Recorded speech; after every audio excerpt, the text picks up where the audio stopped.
Good morning, everyone. Tim has sounded the signal. Good morning, everyone. Welcome to Planning and Housing Committee. This is a special meeting. Let's make some magic happen. Before we begin, I would just like to acknowledge that we are on the unsurrendered and unceded land of the Algonquin and Anishinaabe people.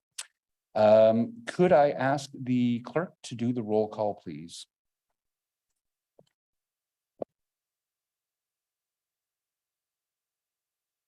Councillor Luloff. Present. Councillor Dudas. Present. Councillor Curry. Here. Councillor Kavanaugh. Here. Councillor Johnson. EC. Councillor Tierney. Present. Councillor Troster. Here. Councillor Brockington. Here. Councillor Kitts. Here. Councillor Brown. Here. Councillor Lowe. Here. Vice Chair Gower. Here.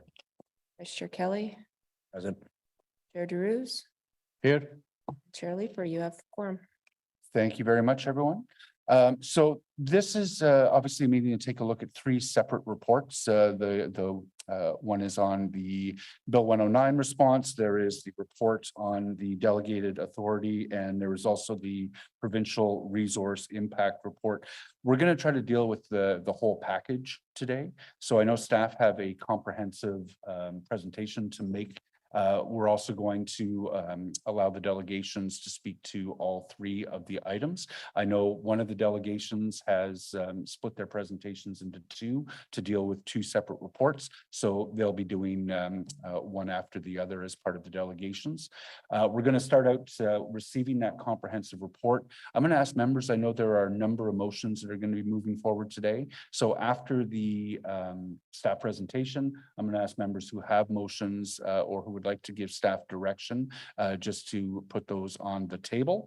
Then we'll move into the questions of staff and debate before we vote one after the other on the motions that amend the final reports, and then we are out of here. So if that's good with everyone, I think what I'd like to do is start out and ask staff to make their presentation. Thank you, Chair, and thank you, members of the Planning and Housing Committee and Agricultural Affairs, for the opportunity to present to you today. I'm joined by Emily Davies, who's our Manager of Special Projects, who's been leading our response to Bill 109. As I'm sure many of you can appreciate, it's been a busy year with changes in various housing bills coming from the province, and staff have worked diligently to try to adapt to those. And we do have a presentation that will deal with the three reports that are before you today: the Delegated Authority Report, the response to Bill 109, and a resource request that is also before you. Next slide, please. Some of the things that you'll see today and through the Delegation of Authority report, which is fairly standard. It's a standard report that we report regularly on. Bill 109, Emily will walk us through the phase 2 report with an overview, a current process, a comparison of the current process and the proposed new multi-tiered pre-consultation process, changes being proposed to the public consultation, and governance. And finally, we'll have the provincial resource impact report where we'll talk about a staffing request. Next slide. With respect to the numbers on the Delegation of Authority, the staff this year in planning have dealt with 13,000 right-of-way and public realm permits. There's been 95 heritage permits issued, 36 approved projects, 138 bylaws drafted, 19 community environmental projects grant, and on our inspection side, we've released securities related to $164 million worth of construction activity. Next slide, please. We've dealt with a number of pre-applications that have come in. As you can see, the trend is significantly less than 2021, but we're not far off in 2022 of the sort of running average in our normal course of business. But there is a trend that we are watching. Next slide. Development applications follow a similar trend. Obviously, there's a peak in 2021. There was also a peak in 2019 that you'll see that was related largely in response to getting ahead of a development charge update.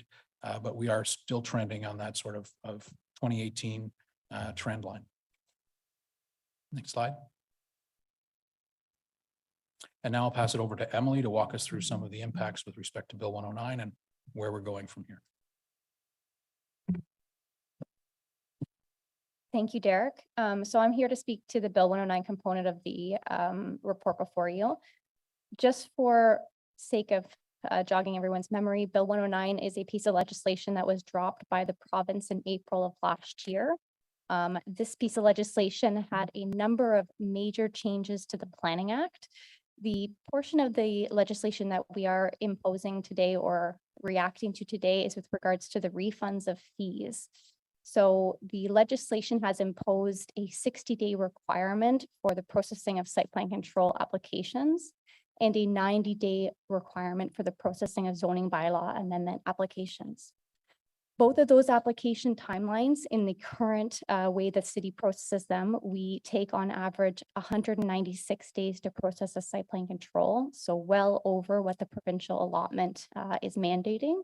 And then 178 days to process a zoning bylaw amendment. Again, well over what the provincial legislation is going to be mandating. Come January or July 1st, sorry, the deadlines have continuously changed, but come July 1st, there will be refunds imposed if the municipalities across Ontario do not meet those timelines. The City of Ottawa is not the only one in this boat. The legislation is impacting all municipalities across Ontario, and we obviously did not ask for these changes, but we have to react and determine a path forward to change business processes in order to meet these mandated timelines. Next slide, please. This slide shows an overarching timeline of where we've gone to date since the legislation did pass last year. We did bring forward a report in July of last year reacting to a number of the pieces of the legislation, primarily surrounding site plan controls and the delegation of authority. So that was before committees and council last summer. Since then, we've been working over the course of the winter to determine a number of internal and process changes in order to lead us up to today with the report before you with a number of recommendations reacting to Bill 109 refunds of fees. Next slide, please. The existing process, I wanted to showcase this and let everybody know what we are working with today. What has been our business process for processing site plan controls and zoning bylaw amendments is typically an application will come in for pre-consultation. And Derek just showed the numbers that we've seen historically, which are a variety of about 1,000 per year. Once the application has concluded their one-stage pre-consultation, they then submit their application and it's deemed complete.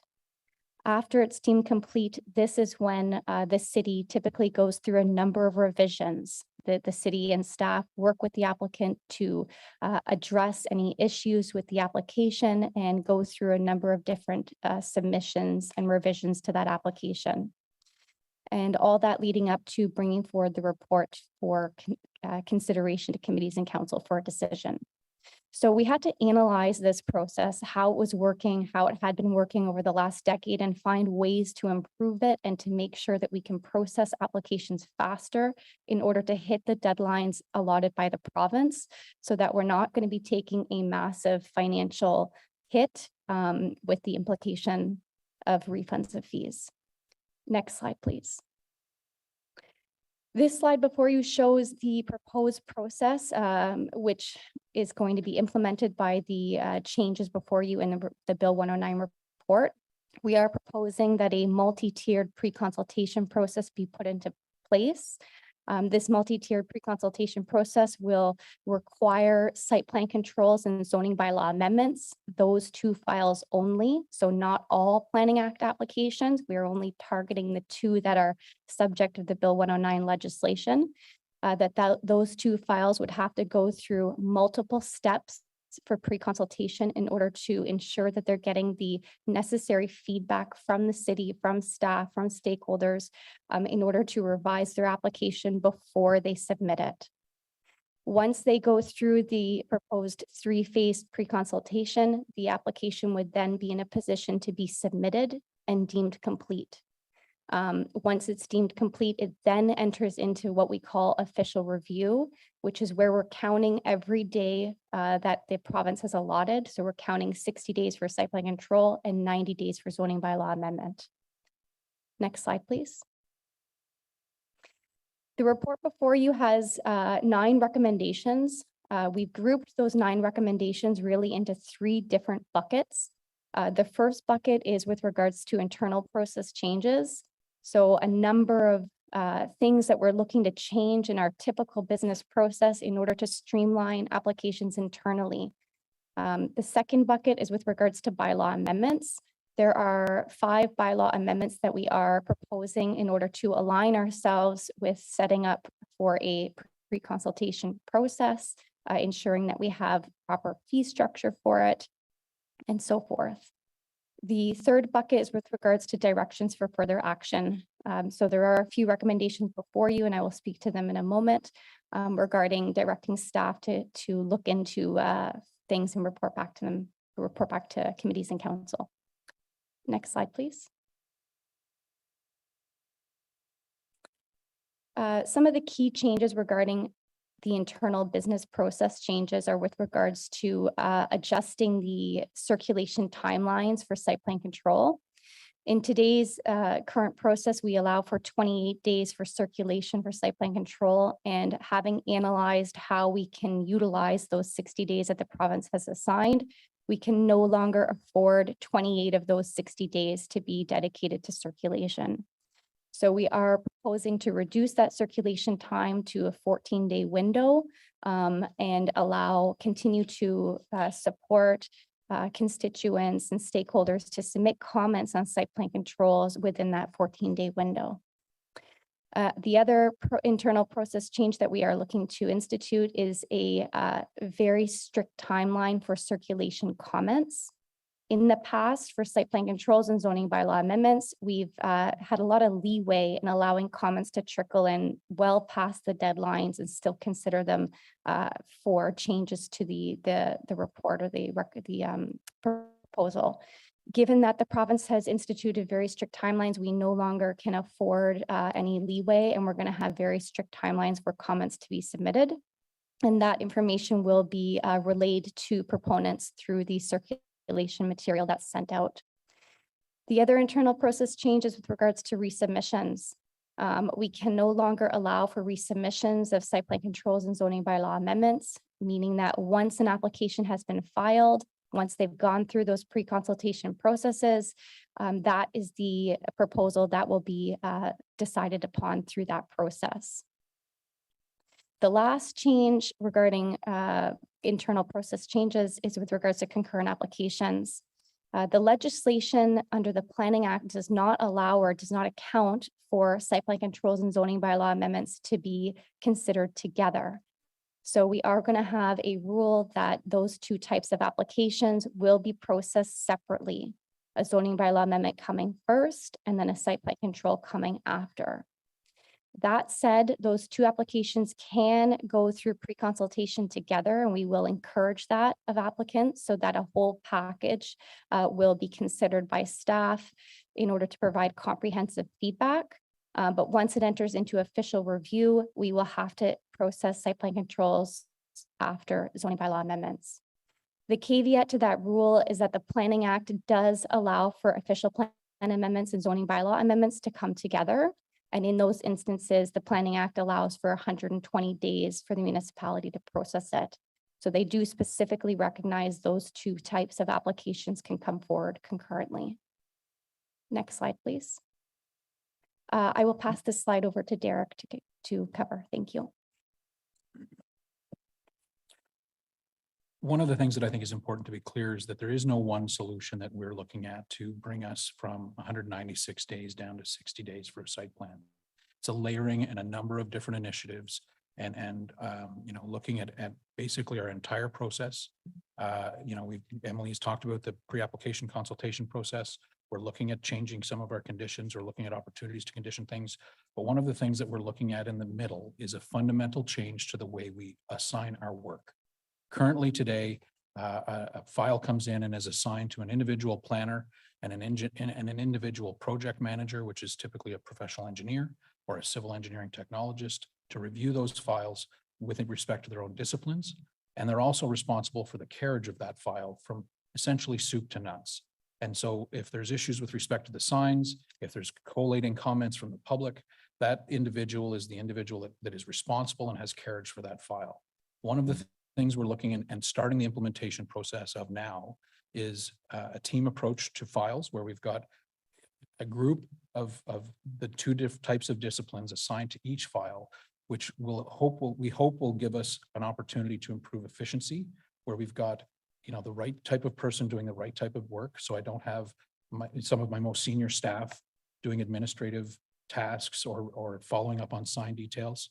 We hope it will give us a resiliency so that if a staff member needs to take leave for whatever reason, or attend Ontario Municipal Board hearings, or step away from a file, that there are others that are already engaged in that file that know what the next steps are and can continue to move it through the process. And you know, through those initiatives, we're really hoping that they'll also increase consistency by having more senior staff involved in more files, you know, not being bogged down with some of the administrative work, that they can really share their knowledge and information with some of our younger staff to mentor them through the process and essentially train them as we go. And through that process, provide that consistency that we sometimes lack on applications. And I'm sure many of you have heard from applicants about, you know, concerns related to consistency and why are they doing it this way? And this person did it a different way. And we're hoping that that's something that we can address through this team approach. It is really a fundamental difference to the way we work. It sounds easy, but our processes are very complex, and we've gone through a lot of work to determine, you know, what type of person should be doing what type of task. And that is something that we are really looking forward at implementation, and we think it will yield significant results. Next slide, please.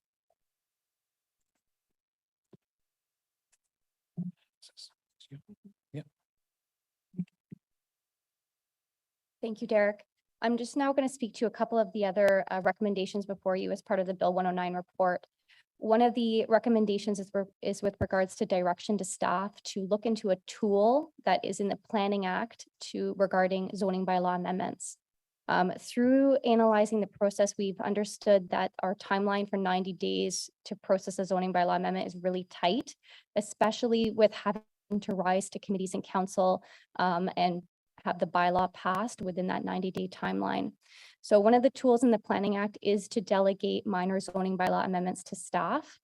There is no decision before you regarding this today. What is before you is direction to staff to look into this tool and determine options to consider at a later time that we can bring back to committee and council for consideration. Next slide, please. The other recommendation before you is with regards to the development application study policy bylaw. It's a total mouthful. It is a bylaw that we need to amend in order to adjust the studies that are listed on it. This bylaw is really important in the wake of approving the new official plan. The new official plan no longer contains a list of studies that could be requested as part of a complete application. What the new official plan does is it gives a nod to this bylaw, and this bylaw is the home where all of the studies that could be requested as part of a complete application are listed.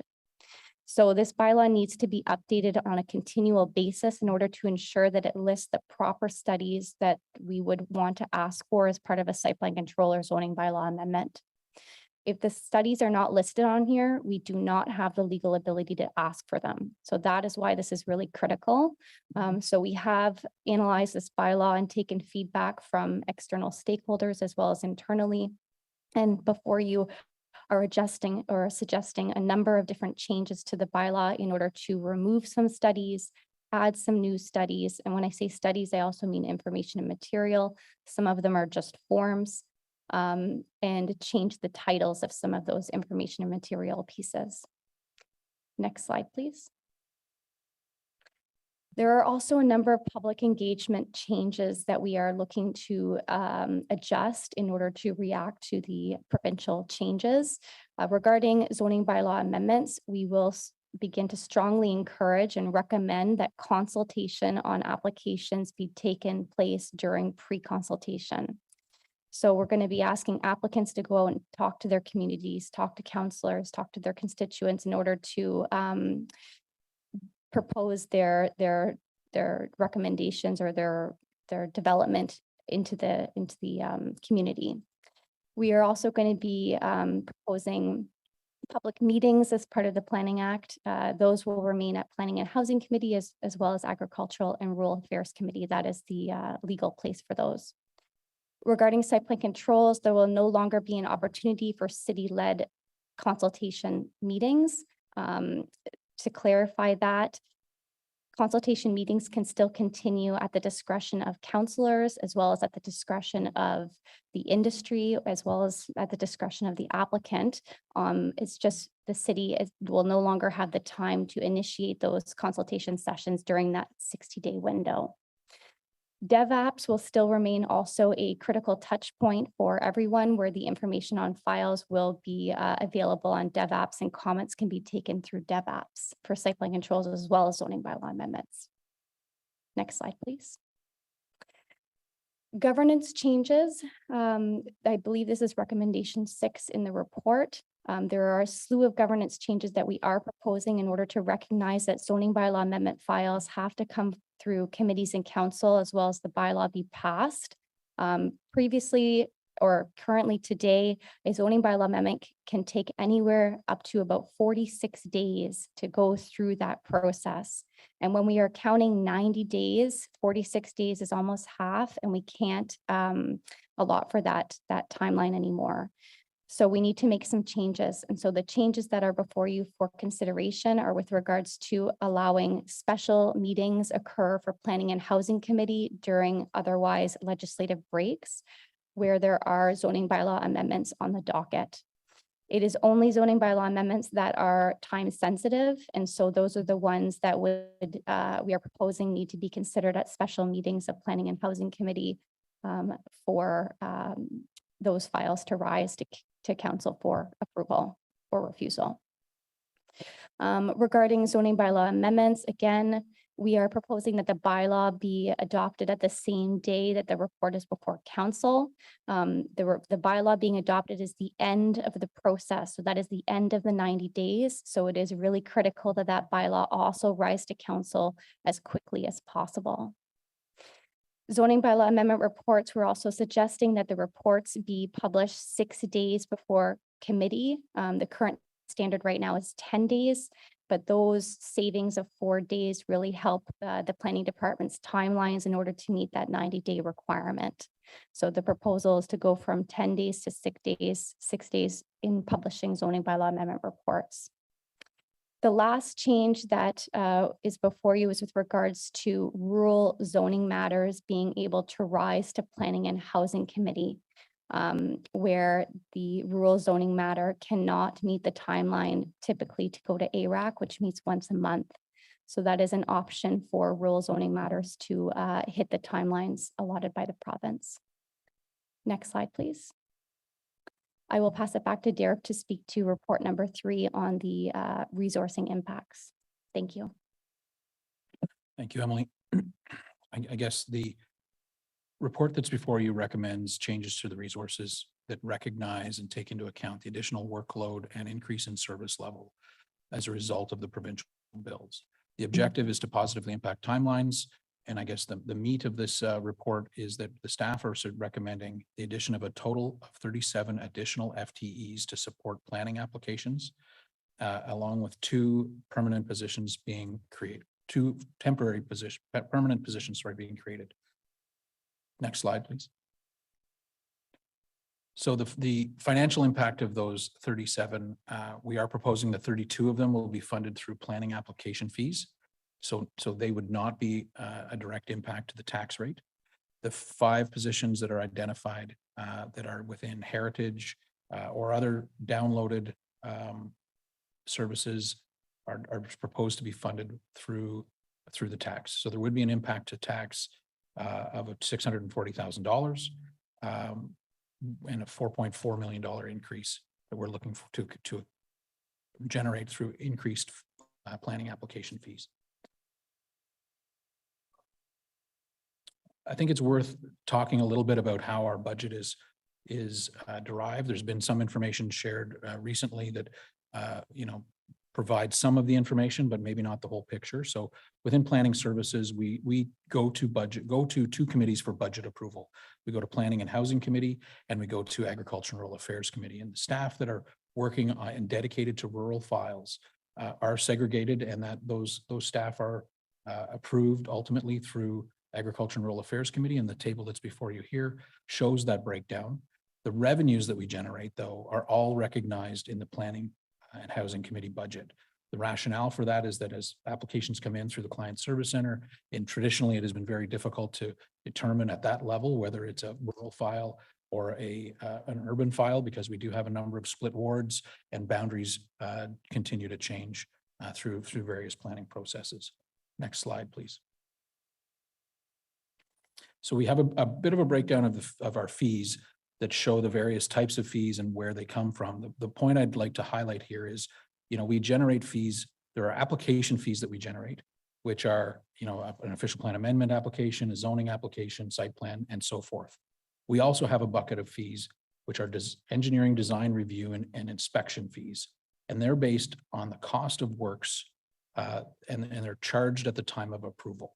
And so today that's 4.5% of hard surfacing and 2.25% of soft servicing. And hard servicing is things like sanitary sewers, water mains, roads. Soft servicing is landscaping, trees, and things of that nature. And so the green pie piece that's segregated essentially shows that. And those revenues are a considerable amount of our budget. And we're also, and next slide, please. I think it's on the next slide.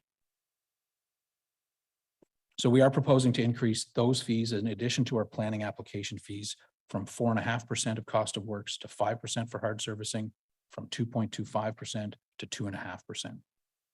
Next slide, please. I should note, while we're increasing that amount, those design review and inspection fees do not all rest within planning services. Currently, 40% of those go to the inspection side of things, which is managed through our right-of-way, heritage, and urban design group.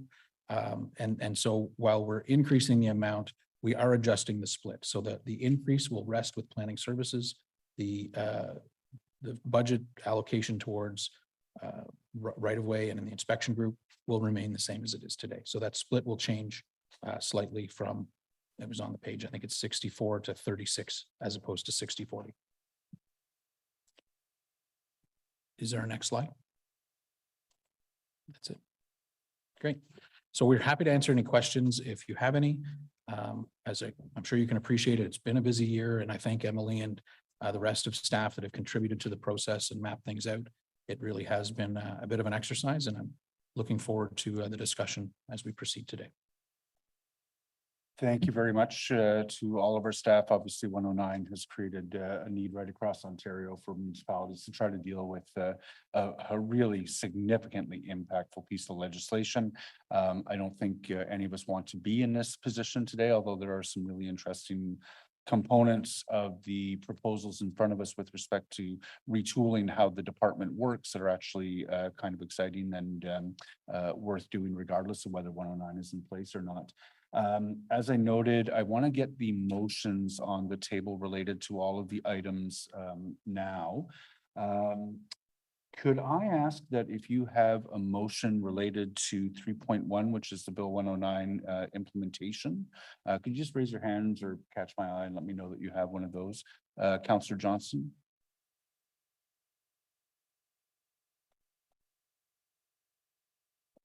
Yeah, could you put your motion on the table, please? Thank you. I thought I was just raising my hand. Okay. So to put it on the table, I will read it.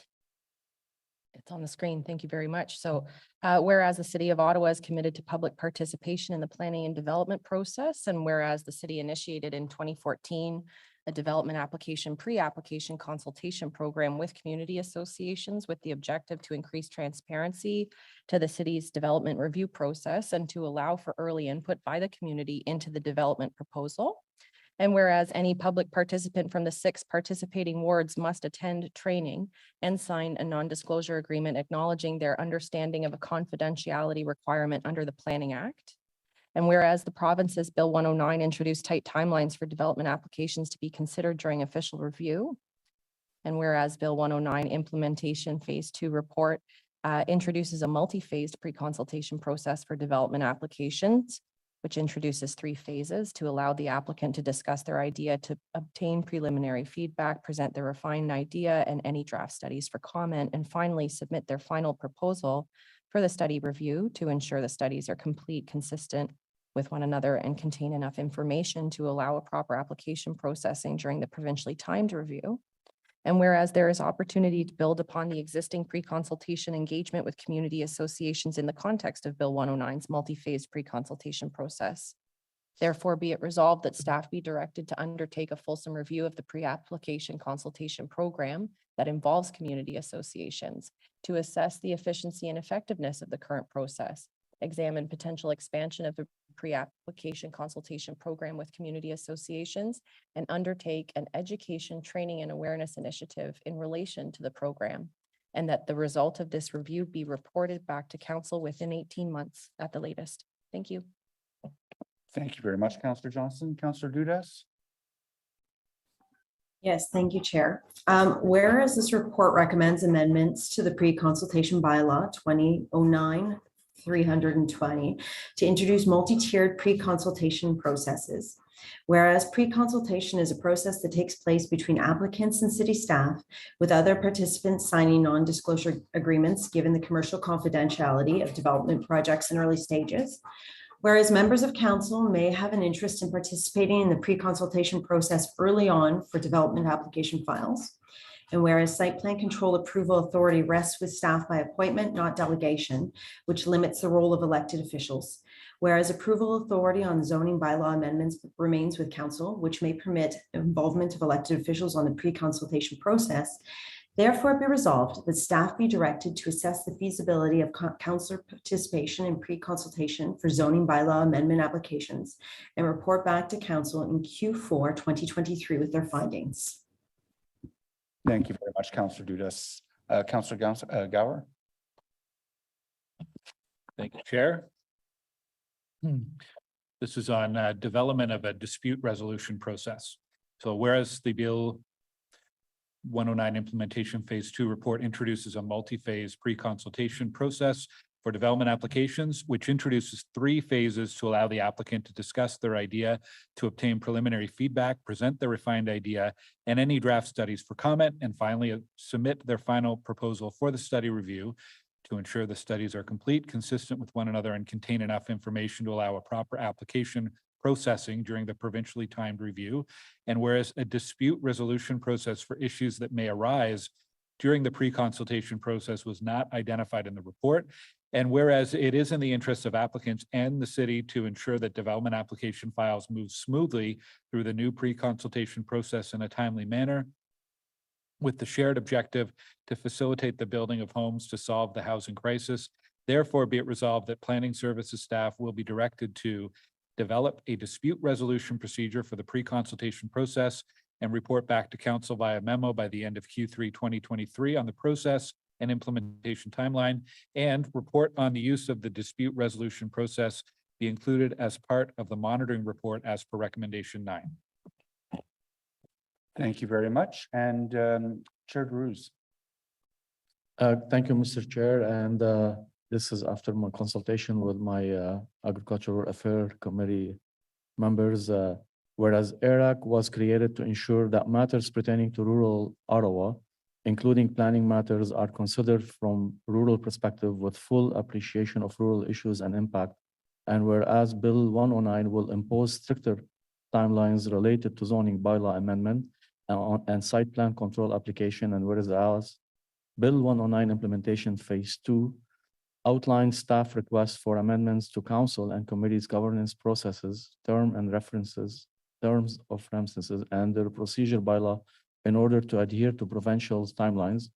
And whereas item 3.1 recommendation 8A asks the Joint Agriculture and Rural Affairs Committee, ERAC, and Planning and Housing Committee, PHC, to schedule to schedule council and PHS bi-weekly on alternating Wednesdays in order to meet provincial timelines. And whereas recommendation 8D asks the joint committee to enable all zoning matters in the city to have the ability to be considered at the PHC, allowing rural zoning file to be considered there if there are time pressures related to rural files that are unable to be considered at the regularly scheduled ERAC meeting. And whereas it is integral that council aims to refer the appropriate items to their respective committees whenever possible to ensure that they are considered in their appropriate jurisdiction, whereas ERAC is proportionally small committee in comparison to another committee, and there is a requirement of 3 members to have a quorum, meaning it will ordinarily not be difficult to have a quorum during the time-sensitive circumstances. Therefore, be it resolved that for items that are related to rural zoning matters, staff be directed to prioritize consideration at a special meeting of ERAC prior to considering routing to PHC. And be further resolved that recommendation 8DB amend to read as follow: enable all zoning matters in any area of the city to have the ability to be considered at Planning and Housing Committee, allowing a rural zoning file to go to Planning and Housing Committee instead of Agricultural Committee Affairs, should there be a time pressure to meet the provincially imposed deadline, provided that the Agricultural Rural Affairs Committees is given an opportunity to hold special meeting and is able to meet quorum to consider the matter. Be further resolved that requires special meetings be regularly scheduled on the day Planning and Housing Committee is otherwise scheduled. It's a long one, but you got the gist of it. Thank you. Thank you very much, George. So those are the 4 motions that relate to item 3.1. Relate to item 3.2, there are a motion, and I'm going to ask Councillor Gower to give us a preview of the direction that he will be asking staff to take as well. Okay, I'll do the motion first. This is on legal services staffing. Whereas legal services completes a key step in the processing of development applications, including but not limited to reviewing decision report recommendations, reviewing zoning plans, reviewing site plan control conditions, writing the development agreements, and preparing for and attending Ontario Land Tribunal hearings. And whereas ensuring that all parts of the development approval process are appropriately supported to enable the building of homes faster as per the city's housing pledge and in accordance with provincial timelines. Therefore, be it resolved that legal services undertake a review of their staff complement required to deliver on their responsibilities regarding planning applications, and should additional resources be identified as required, that the pressures be put forward during the 2024 budget process and the legal portion of planning services fee be adjusted accordingly. And I have a direction around a planning services reserve, and the direction is that staff be directed to explore the feasibility of a planning services reserve and report back to council as part of the disposition of 2023 tax and rate supported operating surplus and deficit.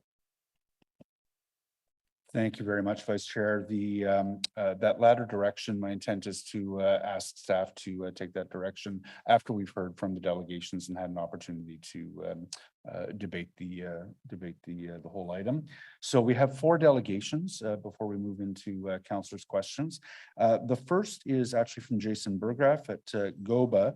He's joined today for a presentation on 3.1 by Philip Oosterhout. And then he's joined again for item 3.2 by Peter Norman with Altus Group. My suggestion is that we hear those 2 presentations one after the other. So Jason, number 1. All right. Thank you very much, Chair and everyone for the joint committee. Thank you for the opportunity to speak this morning. As the chair said, I'm pleased to be joined by Philip Oosterhout of Soloway Wright, who can answer some of the legal questions as it pertains to the pre-consultation bylaw, and by Peter Norman of Altus Group to speak to the analysis on the fee proposal or the user fee increase proposal that is in front of you as well. So first and foremost, on the pre-consultation process, there's already been a motion to look at a dispute mechanism. That was an issue that upon seeing the finalized version of the pre-consultation consultation bylaw. That was kind of the first thing that jumped out on us. In our written submission, we've outlined amendments with a few proposed clauses to ensure that there's accountability to keep those applications moving within the identified timelines. And the provisions, the dispute provisions that we've offered only kind of confirm what the current statutory recourse is. We're not looking for anything new. We're just acknowledging that the process that should be in place and that we're not going to throw out everything in every case when there's a dispute over one item. And generally, we feel that provisions clarify the process both to the city's benefit as much as it does to industry. The second item is on concurrent applications. Right now, as Emily pointed out in her presentation, there's a loss of the ability to submit a concurrent application for site plan and for zoning. And really having each file to be a separate application will add significant and unnecessary costs and delays to the development applications approvals process. I think staff and GOBA and members agree on all that. New housing proposals really need to be permitted to proceed concurrently to reduce staff workload and to promote a more efficient development process. So we're urging the city to reach out to the Minister of Housing and request that they enable the ability to have a concurrent application for zoning and site plan, let it be processed within 150 days. We're certainly happy to support that effort in any way we can. The final comment I'm going to make on this first section is on the development application study policy bylaw. And again, it's kind of been somewhat buried compared to all these other items that are under consideration today, but it proposes a list of studies that can be required as part of a complete application. But right now, the terms of references for 30 out of the 42 studies that are in the updated bylaw have been revised by staff and are currently under review by industry. So it's really an impossible task for GOBA or its members to endorse a list of studies, yay or nay, when their individual contents have yet to be finalized. So requiring, overall, the general principle should be requiring unnecessary studies will delay applications from being deemed complete, and reducing the number of studies would certainly reduce red tape and reduce staff workload, which would result in quicker and less expensive development approvals. And reducing the amount of studies will also have a direct impact on land carrying costs. So, we want to get through our process of reviewing the individual pieces. What we're asking is, once the terms of references of all these studies have been finalized, let's bring the development application study policy back for consideration in case there are possible changes to it, including, we want to see a comparison of studies in other jurisdictions on what the lists are required there, what the contents within each of those are, and possible scoping of required studies for OPAs, for zoning, for site plan, as other jurisdictions do as well. Given that, maybe I'll stop on this first portion, and I see that there's a question, and I'll ask maybe the chair, do you want us to respond to questions now or keep going to the second part? Could you roll into your second presentation, and Councillor, did you want to ask that now, Councillor Lula? Well, it's fresh. Yep. You know what? Councillor Lula will pose that now. Okay. Thanks, Mr. Chair. It is relatively quick. It's my understanding that this list of studies are studies that could be possibly be asked of an applicant, and that not all of them will be asked of an applicant on every single application. Can you give me an idea of like what the average amount of studies are asked for in something like a site plan review, something like an OPA amendment, and perhaps like a plan of subdivision, just to give me kind of an idea. I don't often sit at planning committee. We deal with rural files only, and at ARAC, so that would be quite helpful if you don't mind. Sure. You know what? I don't want to speak on a subject that I can't speak authoritatively to. What I would ask, though, is I believe Murray Chown is one of the speakers who's behind me, and he would be the perfect person to ask that particular question to. Sorry, I wish I could answer. No, thank you very much. Thanks. See no other questions for that. Councillor Curry. Just for clarification, so one of the asks here is that some of these studies that are being requested, we just drop them all together instead of moving them earlier in the process, that you prefer that we just get rid of some of them because they don't seem to be important. But I'm just wondering if you have a list of some of the ones that you would say really could just be dropped altogether. I think the most might be the most controversial one, but also the one is the mature neighborhoods overlay. That is frankly, that is the one that is going to impede the city the most in terms of achieving its intensification goals. I can't speak to every single instance under the survey and all the technicalities under it, but it is the biggest barrier for intensification, especially obviously on areas where its application is. And then, if you want to achieve your intensification goals, especially on an affordable sense of things, that mature neighborhoods overlay is one that I know members have discussed as being a significant impediment. Okay, thank you for that. We'll definitely ask questions about that. If I could follow up on Councillor Curry's question, sorry, the mature neighborhoods overlay, are you referring to the streetscape character analysis? I'm sorry, yes, that's Thank correct. you. Thank you, okay. And I'm happy to permit questions on this segment following the next presentation, but Jason, do you want to speak to item 3.2? Sure. Well, so now we get into the fun one, right? Well, I mean, as you can imagine, to increase planning fees 17.5% has caused a lot of consternation for the industry. But it's really not for the sake of the increase itself. GOBA and its members have always supported the planning department having the staffing and the resources it needs to deliver its services. It's that we've agreed to increase, we've agreed to increase fees in the past with a promise of more hiring that never materialized.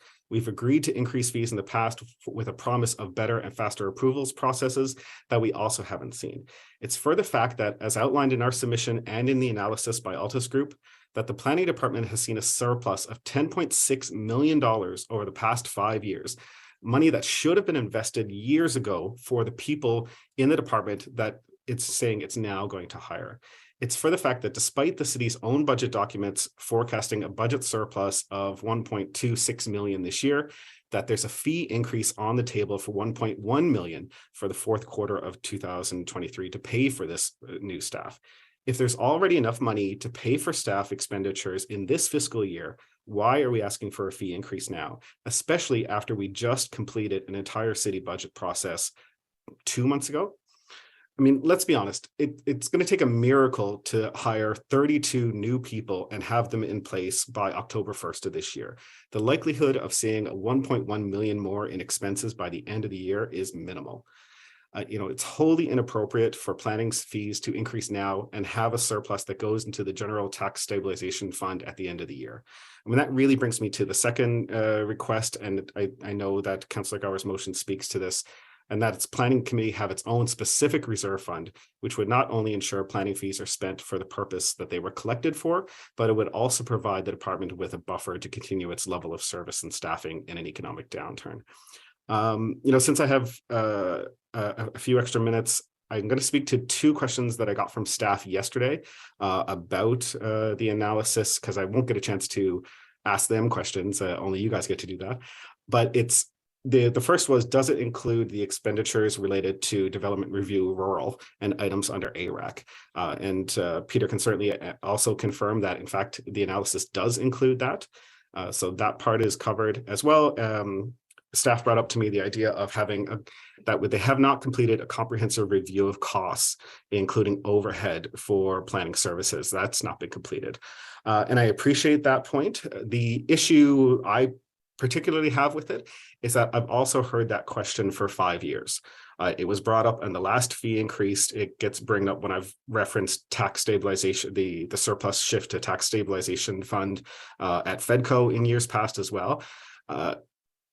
If that report was so important and that cost analysis was so critical to the planning department's provision of services, I really feel it would have been done by now. And frankly, the fact that it hasn't really tells me that either it's not as critical or the situation as it currently stands is more beneficial overall for the city than looking at those costs. So I really have to, leave it to dismiss that concern. I mean, the other point that was brought up somewhere along the line is that, the fact is, Bill 109 didn't all of a sudden bring on this sudden need for new staff. The department has long recognized that it needs more staff, more resourcing. We've recognized it. We're happy to support it. As I said, we've supported fee increases in the past. this is, the fee increase that's being proposed is on the table today is not just a reaction to new demands from Bill 109. It's a reaction to the lack of investment in the planning services well over the past 5 years, and frankly, before that. Certainly, I've been talking about this, the entire time that I've been in this position. So I'm going to leave it at that. As you can imagine, a fee increase of this size is very frustrating for industry who are trying to look at more housing, housing affordability, trying to get through the process faster and more efficiently. Have looked at a lot of money that the planning department has seen in surpluses over the years that were then not retained for the reasons that they were collected for. So we urge you to reject a fee increase on this today, and let's review it next year when proper analysis and is done. Thanks very much for your time. Thank you very much, Mr. McGrath. Councillor Curry. Thank you. So my question is to Jason, are you hearing across the province at all any different stories from other municipalities with how they're managing the costs? Because when the provincial government came out and said they would make us whole, I don't know what detail there was around what that meant. I mean, we've heard them say that before, but if they're asking us to build faster, build more homes, whatever they're asking us to do, and then saying, but the cost for that would have to go to the builders, that doesn't seem to me something that this provincial government would want to have as a message. Because I thought I understood that if we're going to have to put more staff in place and have faster processes, that the government would help us do that with funding for it, not that we then turn around and increase our fees. But I'm wondering what Jason's hearing from other of his colleagues around the province. I understand that other municipalities are certainly are going to propose similar changes to the processes that the city of Ottawa does. Or is putting on the table today. We don't have an issue with most of the processes. There's concern about the pre-consultation process and whether it'll actually mean a longer timeline for sure. But I think with good oversight and good reporting and feedback on our part, I think we can make that process work. The provincial promises in terms of money is really about the development charges. And reducing those on rentals and other affordable housing units, and not really related to the processing part overall. So there is that's really two separate streams there. Okay, thanks. I have more questions for staff as well.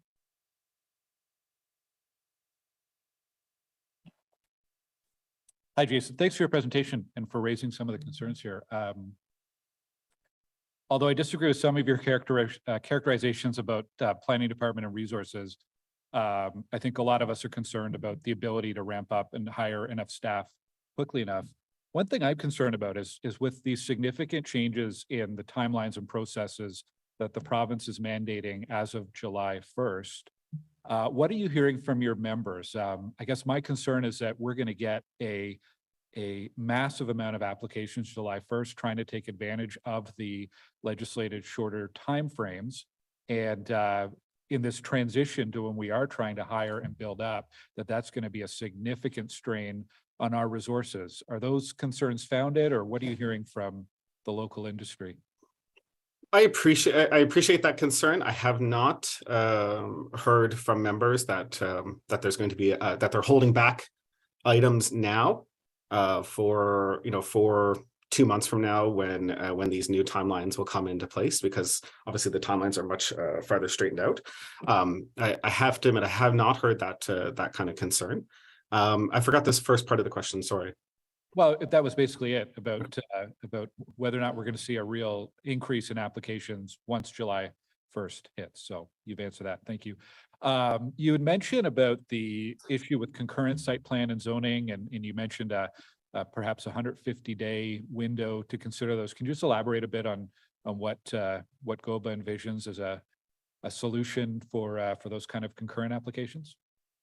Well, essentially, it would be in the province revising some legislation to allow the concurrent application to happen. It's staff's position that basically the legislation does not allow you to put both of those things in and have them considered in parallel. that they have to be split up, whereas our current process is to allow those two things to be considered at the same time, because they do influence each other at the end. So we would rather see, if that's staff's concern, we'd rather see the province amend the legislation. We feel that there is a positive reception to doing so, because obviously we're not also the only jurisdiction that does concurrent applications. So we've got some, we're positive that we could see movement on that from the provincial side. So it's obviously on the municipality to perhaps request it, but we're happy to, support that, either in our own letter to the minister or in a joint letter to the minister or what have you. We think that's a positive change that could come on, frankly, what's just an unintended consequence of the legislation. Okay. Thanks, Jason. Appreciate it. Thank you very much, Councillor Gower. I will just make note that the mayor's office has reached out to the province to begin that discussion around concurrent site plan and zoning applications. So we'll see where that ends up. Councillor Kavanaugh. Thank you, Chair. Thank you, Jason, for coming out today. The motion that Councillor Johnson put forward about pre-consultation, in my experience, I found it very positive to have pre-consultation with community groups and before you apply. And it's actually been very positive that because they don't like it when you've applied and then they're told that's it. So I just want to know if there's an openness to that, because it's already been going on and it's been very successful. So just wanted feedback. You know what, much like my answer to Councillor Luloff, I don't lead any specific applications myself, and I've never been in the room for a pre-consultation discussion. I would again suggest perhaps that's a question better offered to someone who has done that sort of thing, like Murray later on, not to put all the burden on Murray, but yeah, given that I actually don't do that sort of thing, I perhaps would best not be the best person to speak to it. Okay, fair enough. Thanks. Thank you very much. Seeing no other questions for Mr. Burgraff. Jason, thank you very much for delegation today. And we'll now let Murray answer all the questions that Mr. Burgraff was unable to. Mr. Chown, you have 5 minutes to make a presentation to the joint committee.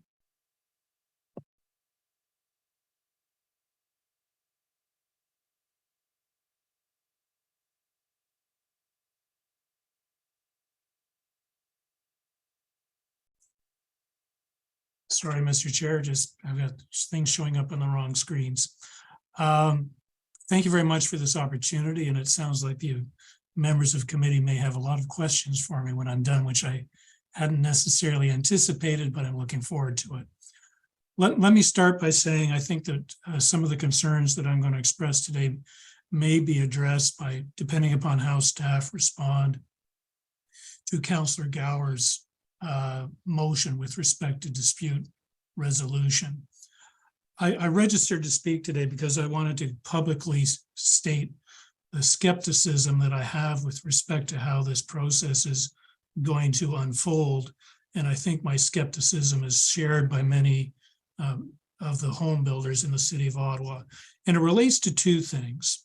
Firstly, is a concern not so much about the list of plans and studies that are in the bylaw before you today, but the ability of the file lead to determine on their own which of those studies will be required for a complete application. And at the moment, there's no ability for the applicant to dispute that list or argue that there are studies and plans being requested that are inappropriate for the application.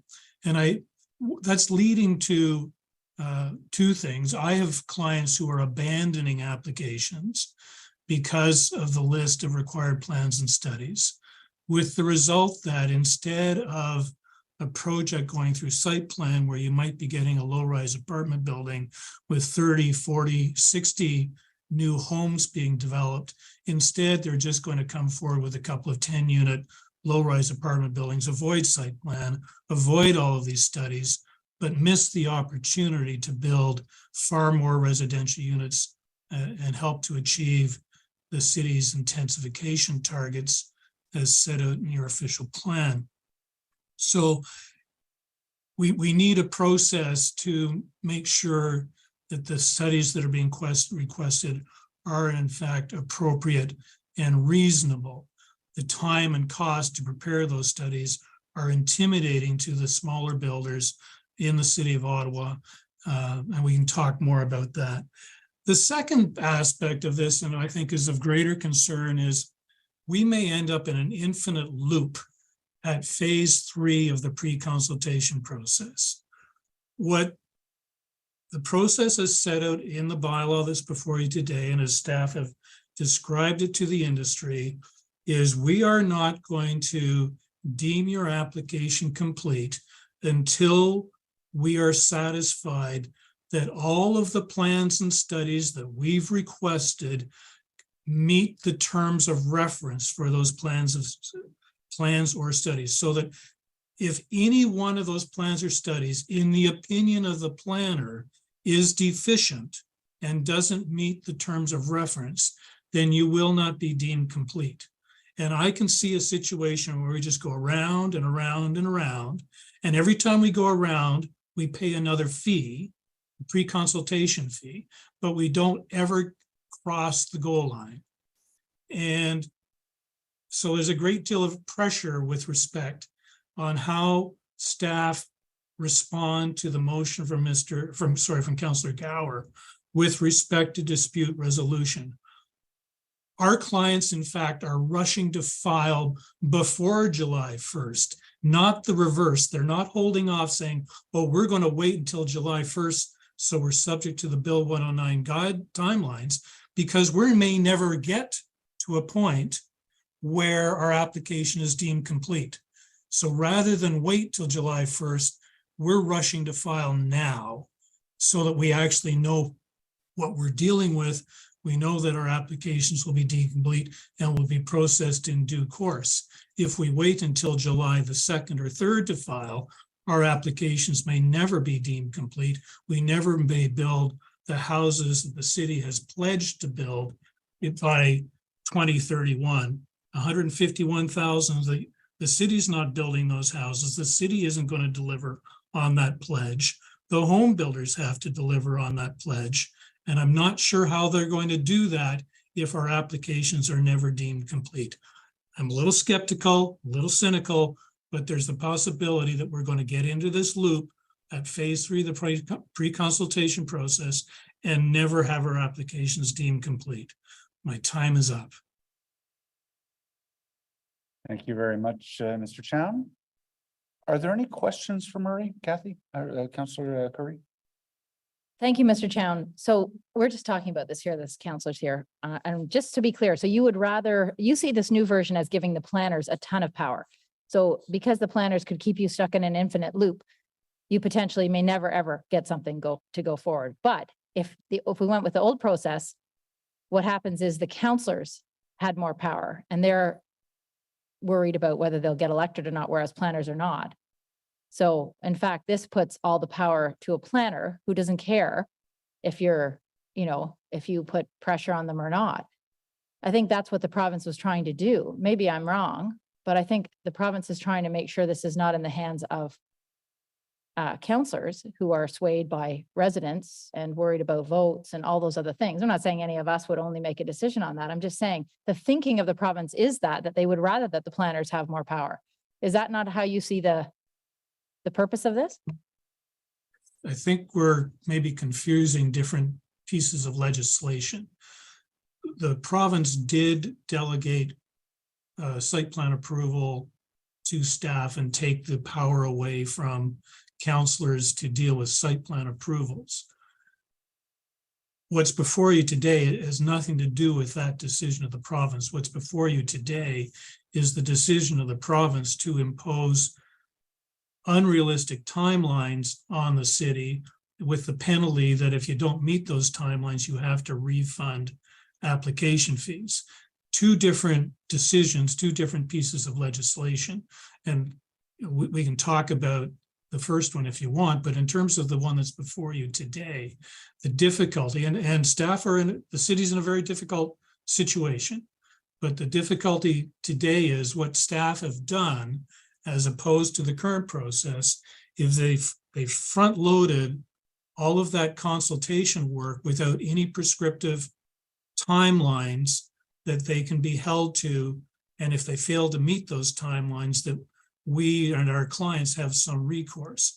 We're entirely at the mercy of staff in terms of getting our applications deemed complete. Okay, thank you. I don't think I'm really that confused though. What I see here is that staff have all the power to stop an application from going forward. Really? And is that not what the province wanted? Eventually, and what we were just talking about is that we could put in a process where we would then see how long does this pre-consultation phase take? Is it taking years? Like what is happening during that? I mean, there are ways to moderate that, but that is in fact what could be happening with what we're putting forward, just so that we're all clear. But anyways, we'll ask more questions. Thanks, Murray.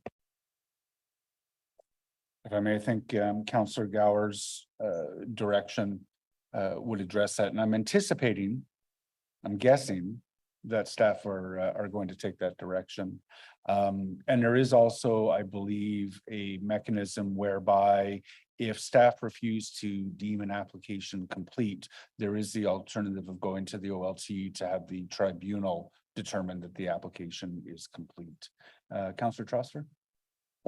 Thank you very much, Chair. Thank you, Murray. So we all understand that the timelines being imposed in this legislation are dramatically tighter than what the city is currently meeting. And I will note that the timelines involve calendar days, not business days. So you know, a developer could submit an application December 1st, and we'd have to decide before the end of the month during Christmas vacation, you know, or when large parts of the world are shut down. So my question to you is, assuming that the province doesn't change these deadlines and these obligations in Bill 109, how else would you see us being able to meet those deadlines without requiring all of that information up front in the pre-application phase, Murray? Do you have a suggestion for how you would do it differently and still meet those timelines? I don't think staff had any alternative in terms of what they're recommending to you today.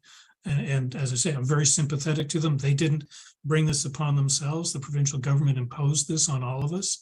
And I think that as Jason has articulated, I think most of the municipalities across the province, big and small, are reacting the same way. I'm seeing the same response even at home in the town of Arnprior, where they're going to front load the process so they can meet the timelines. I don't think that there is another solution, but I think what we just need to monitor this very closely, and I would suggest maybe reporting back at the end of the year on how things are going.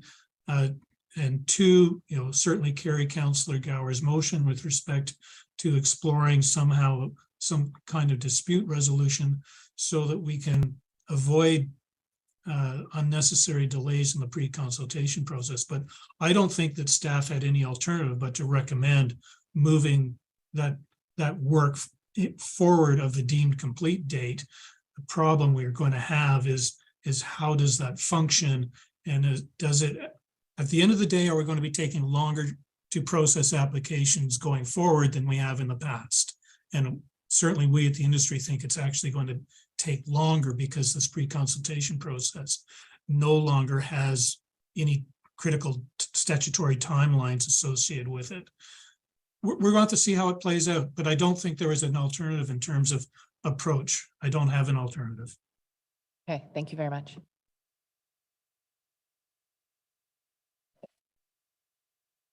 Hi, Mr. Chow. Nice to meet you. I was just wondering if you could, yes, thank you. I've heard your name before, but we've not met.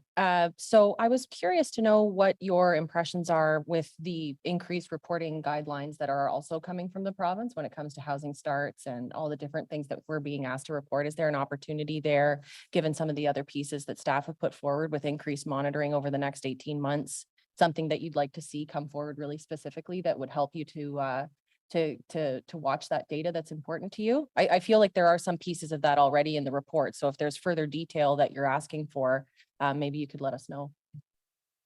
I think specifically in terms of the concern that I've raised this morning, councillors, I think we need to track the time it takes to get through that pre-consultation process. You know, is it 3 months? Is it 6 months? Is it a year?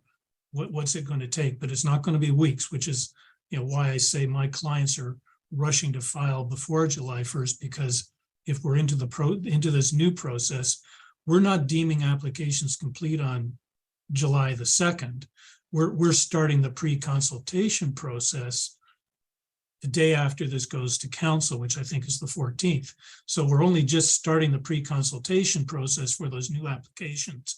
As of June the 15th or 16th, whatever it is, we're going to go through a 3 or a 4 month process before those applications are deemed complete. So you're not actually going to have any new applications deemed complete in July. It's not going to happen. You might see new applications deemed complete in August or September as we get through that pre-consultation process. I went off on a tangent, I'm sorry. So yes, so we need to track how long it takes to get through that pre-consultation process. I'm afraid it's going to be a long, long time. Okay, so I'm sure we'll have questions for staff just to clarify some of the language around their monitoring reporting that they're planning to undertake. And of course, also the constellation of the other choices that they're making to ensure that expediency. Thank you. Thank you. On the pre-consultation process, it's a new process that's in front of us. So understandably, there's concern from many stakeholders about how it will work. What do you think is reasonable for a time frame? Like if we were to set some expectations or targets for staff in terms of how many weeks or months for a fairly well-formed application that's not an extreme level of complexity, what would your expectation be for how long a pre-consultation period should take? So I can't recall if it was part of Emily's presentation to you this morning, but what staff have suggested to us is that their response to each one of those pre-consultations would take up to 21 days or 3 weeks. So that's the response. It doesn't include the time that the proponent needs to respond to the response. So we have our initial pre-consultation meeting where we show the initial project to staff. Sometime within the next 3 weeks, staff come back and say, well, here are our comments, and here's a preliminary list of required plans and studies. We then go away and prepare those preliminary plans and studies and possibly refine the project. What is that going to take? A month and a half? We come back for the second pre-consultation and we go through the same dance, right? We show the revised proposal, we provide the preliminary plans and studies, staff respond within 3 weeks and say, we need more studies, we need to refine these studies. We go away, we prepare more studies or refine studies, that's another month. Then we come back for the third pre-consultation with all of our plans and studies, and we hope and pray that staff receive those and say, yep, you've ticked all the boxes, you're good to go. So what have we got? We've got 3 weeks, call it, and then we've got a month, another 3 weeks, another month. We're 3.5 months before we even get to the third pre-consultation, hoping that when we get to the third pre-consultation, we're good to go. But there's still another 3-week period for staff to tell us whether we're good to go, or to say, no, I'm really sorry. This plan, this study doesn't meet the expectations or the requirements of the terms of reference. Go back, do it again, spend another month or two, pay us another fee. So we're in a process now that is 4 to 5 months, maybe longer, before we're deemed complete. So, okay, so 3.5 to 5 months depending how it goes. What is it? How does that compare to pre-consultation now? How long is it usually a typical application, medium size, average application between the first pre-consultation meeting and when it gets submitted formally? What is that time frame? 2 months, 2 months and we're in. Okay. My motion on the dispute resolution is deliberately open-ended because I don't think any of us are ready to prescribe what that's going to look like. But do you have any recommendations or any other examples of similar appropriate dispute resolution processes that could be a model for us to look at? Really good question. I'm not sure what the answer is, because if staff are asking for reports which we think are inappropriate for an application, and as I say, I've had that experience on a file that I have right now on a simple minor rezoning application where staff are asking for a whole bunch of plans and studies that look awful lot like the plans and studies that they would normally require for a site plan application, but the project isn't subject to site plan approval. I've raised concerns. Or did my concerns get me anywhere? Maybe they took 1 or 2 studies off that list, but certainly not all of the studies that we had issue with. So we're going to abandon the minor zoning application. We're going to follow another path. What dispute, how could we elevate that in terms of dispute resolution? Right now, the only recourse we have is to go up the chain of command and take up all of Derek Moody's time with these types of issues, which is unreasonable and inappropriate. So I don't know do we need an ombudsman or something like that in terms of a person who is not, part of the department, part of the decision-making on those processes, but who can step back and offer an opinion as to whether this is reasonable or not, and avoid the time and costs and delays of an appeal to go to the OLT. Chair Leeper indicated that that's an option available to us. I understand it's only available to us if we actually file an application and take the position it's complete and staff refuse to deem it complete. But we're not, with the process that's set out to you today, we can't actually file that application. The third pre-consultation process doesn't get us there. We only get to that date when staff open the door and say, you're allowed to walk through the door and file the application. Otherwise, we never get there. And therefore, we don't ever get to a point where we have those appeal rights under the Planning Act. So maybe it's an ombudsman that can offer an arm's length perspective on the question as to whether or not the required plans and studies are appropriate. And secondly, to my second point, whether or not the plans and studies are actually sufficient for the application to be deemed complete. But it needs to be somebody who's outside of that process, and that person certainly doesn't exist today, but maybe it's a new position that's created that's kind of outside of the department. I don't, just thinking out loud. The other thing that counteracts, I hope it's not staff's intention. I don't think it is to unreasonably delay through the pre-consultation process. We are going to be getting regular reports on this. And if all of a sudden we start seeing that pre-consultations are taking on average 6 months, 9 months, a year, that's not going to be acceptable to our committee or our council. It's not going to be acceptable to the provincial government either. I think that's another mechanism that's important through the reporting that will, I think, have some real, give some teeth or give some push to staff to make sure that applications are being processed as efficiently as possible. But obviously, this is all new territory, all new processes, and we'll need to continue to develop and learn. And we may be back a year or two from now with, I'm sure we will be actually, with recommendations on how we can further streamline and improve. So thank you for your thoughts today, Murray. Thanks, Chair. Thank you for the questions. Glenn, we've heard from the industry, and do you want to ask staff if they'd be willing to take that direction now? Yeah. The dispute resolution is a motion. Oh, sorry, on the I mixed those up. Councillor Kavanaugh. Thank you very much, Chair. Thank you, Murray.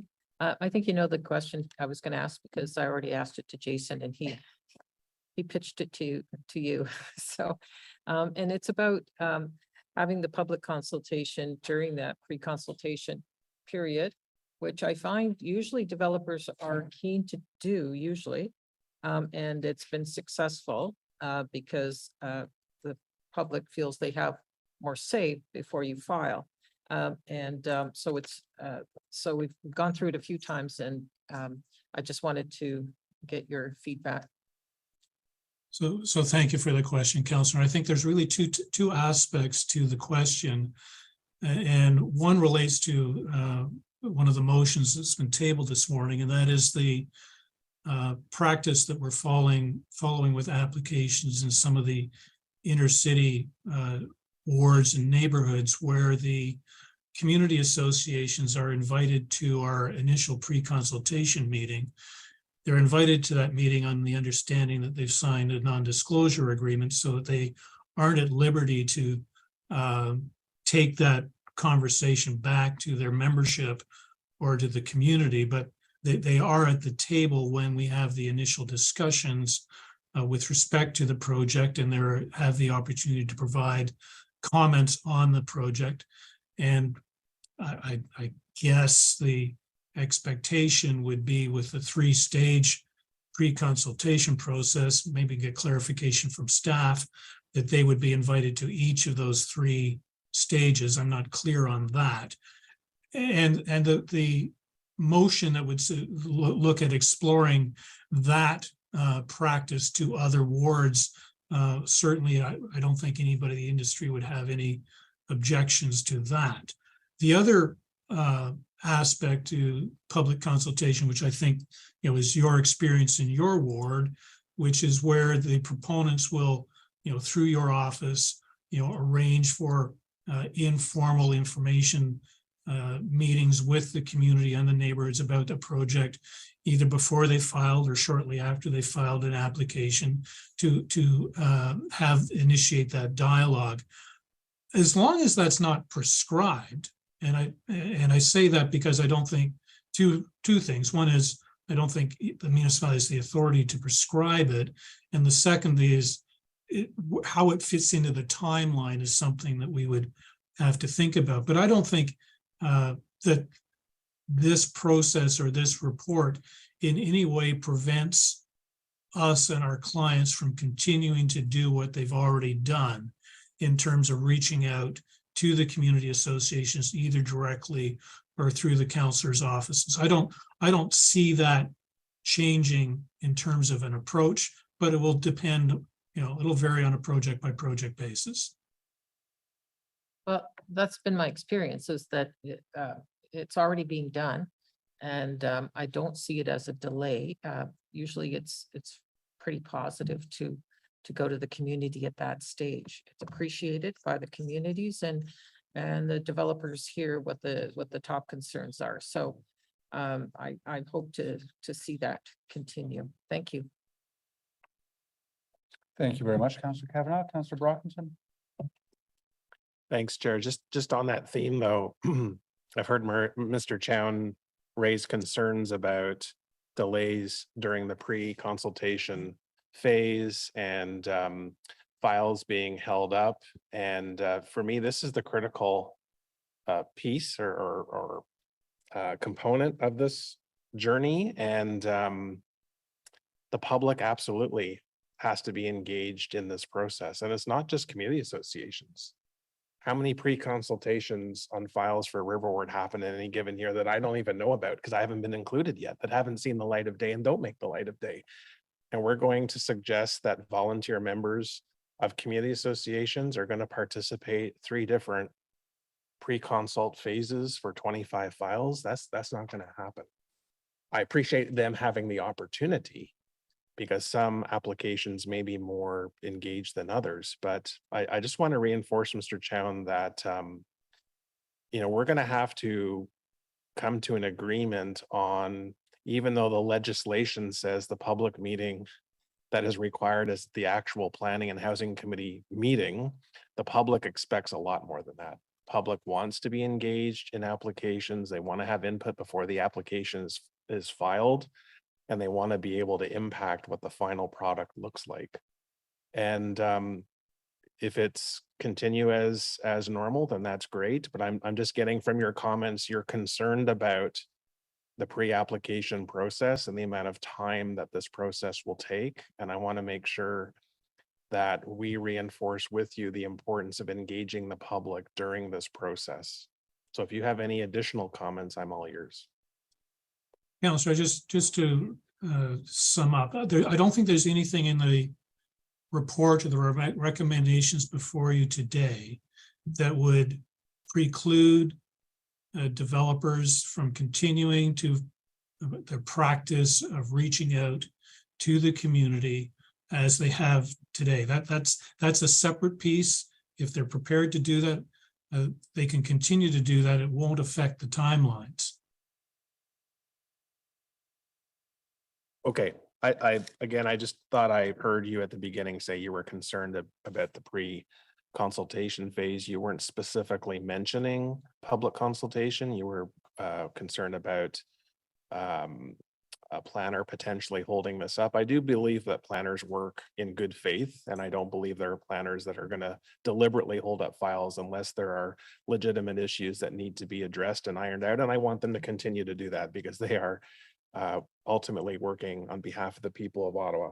I'll just say though, if you could comment, even though there may be an increase to the timelines associated with the new pre-consultation process, at the end of the day, the provincial legislation is shaving off a significant amount of time at the back end that we've seen the current average times to deal with either a zoning bylaw amendment application or site plan application, and the new timelines that municipalities are asked to work under. Do you acknowledge that there will be a net increase or net savings in time for an average application? I'm glad you put that question to me because my response is in the negative. I believe that the legislative changes made by the province of Ontario are not going to achieve the goal of getting projects approved faster. I believe the exact opposite is the result of the legislative changes. And I think it's truly unfortunate. I think that the government may have been motivated to try and help move things along by shortening the timelines and imposing this burden on the city that you're going to have to refund fees if you don't meet the timelines. But are we going to end up with processing applications faster than we were before? This is where my cynicism kicks in, Councillor Brockington, is I honestly believe the answer is no, that it's going to take longer to process applications under this new regime than it did before. I hope I'm wrong, but that's my expectation. Okay, thank you for that. This is the importance of why we will need to measure this very closely and have reports coming back to committee, because potentially it's lose, lose, lose. Developers see a longer process. The public is less engaged because there's less opportunities and shortened timelines to be engaged, and the city ultimately will lose revenues that it needs to support the programming and service. So yes, I hope we're all wrong in this case and that it actually will work, but it is new territory that we're venturing down, and we absolutely have to monitor this in the short term to make sure we are achieving those timelines. Thanks, Murray. Thanks for the questions. Thank you, Councillor Menard. Thank you very much, Chair, and thanks to the delegations that have come before us. I also want to just thank Councillor Johnson and Councillor Dudas for their motions in particular. I'm very supportive of those, and think that will help. I know Councillor Gower's also put forward a motion around dispute resolution, which is appreciated. I just to you, Mr. Chown, I think you've talked a lot about the pre-application process. I wanted to get your thoughts on the resubmission process, or I guess the lack of resubmission option that would take place as a result of these changes. And I'll just preface that by saying that many of the applications, and I think you feel the same way, in my ward anyway, I think have been dramatically improved through that iterative process that the province is essentially forcing us to get rid of.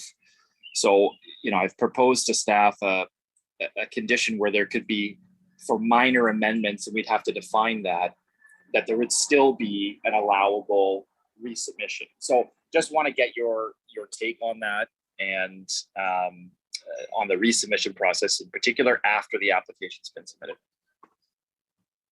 Thank you very much for that question, because I don't think it's come up in either in the presentation or in any of the other questions this morning. So yes, you're correct that the understanding is that there's no time for that iterative process, that back and forth that occurs today after an application has been filed. And what staff have indicated to the industry is that if you're going to, significantly revise the application after it's been deemed complete, you need to withdraw that application and resubmit at stage 3 of the pre-consultation, which is going to cost time and money. But I think, and you may want to put the question to staff. Staff have also indicated to us, though, that they may make a recommendation for approval of something that's slightly different than what was actually submitted based on that feedback that they do receive during the official review period. So there is the opportunity, as I understand it, for staff to approve something that is different from what was actually submitted without requiring the applicant or the proponent to start that process all over again. So you may want to put the question to staff as well, but that's my understanding of the process. Well, that's appreciated. And I think it, definitely helpful to get clarification on staff. And I think some of these motions will speak to some of the, perhaps that iterative process that we might be missing here. And obviously, I think this is an example of if there's legislation put in place without listening to some of the concerns, we may end up with that lose-lose-lose situation that Councillor Brockington described, where no one is really happy, and we're not achieving the objectives that we all have talked about, which is that housing approvals that are going to be streamlined for our communities that make sense. And so I think in this case, we're not in a good spot, and we're responding to bad legislation. So look, thanks, Mr. Chown, for being here, and looking forward to more of the discussion, Chair. Thank you very much, Councillor Menard. I don't see any other questions for Murray. So, Mr. Chown, thank you very much for your insights today. Thank you very much, and thanks for all the questions. The staff are available for any questions that members of the Joint Committee may have. Councillor Tierney? Great. Thank you very much, Mr. I'm sorry. Oh, we missed one. There is one more delegation. Mr. Ostrowski, I apologize. I know you're no stranger to the committee. You have 5 minutes to make a presentation. I apologize.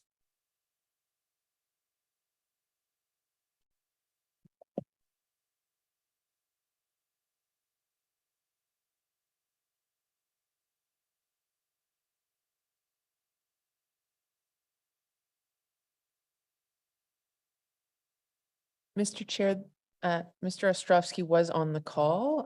He might have dropped off. We'll just take a moment to see if we can confirm he's here. We'll wait a minute or so, and then if not, we'll just move to questions to staff, and then allow Mr. Ostrowski to speak when he is able to rejoin us. Hello. My apologies, I was rejoining. No problem at all. We can see and hear you. Feel free to take your 5 minutes. Thank you. So I'm here on behalf of Make Housing Affordable, which comes before this committee quite often. And Canada currently ranks 64th out of 120 countries, or at least it did in 2020, in the world in development approval efficiency for routine building projects. And again, in 2020, on average, each month adds about $1.46 per square foot. So this report and implementing Bill 109 dealing with kind of efficiency in the planning process does have some good things. It has simplification of some studies. It has reductions in some consultations. Community input is already given in the official and the secondary plans. So when it comes to some developments, we feel that there's not a need to have as much community input. And delegations to staff minor bylaw amendments, that a lot of the questions that come up before the council are already answered just by referencing the official plan. And so this politically fraught process complicates things. And of course, the internal streamlining of processes.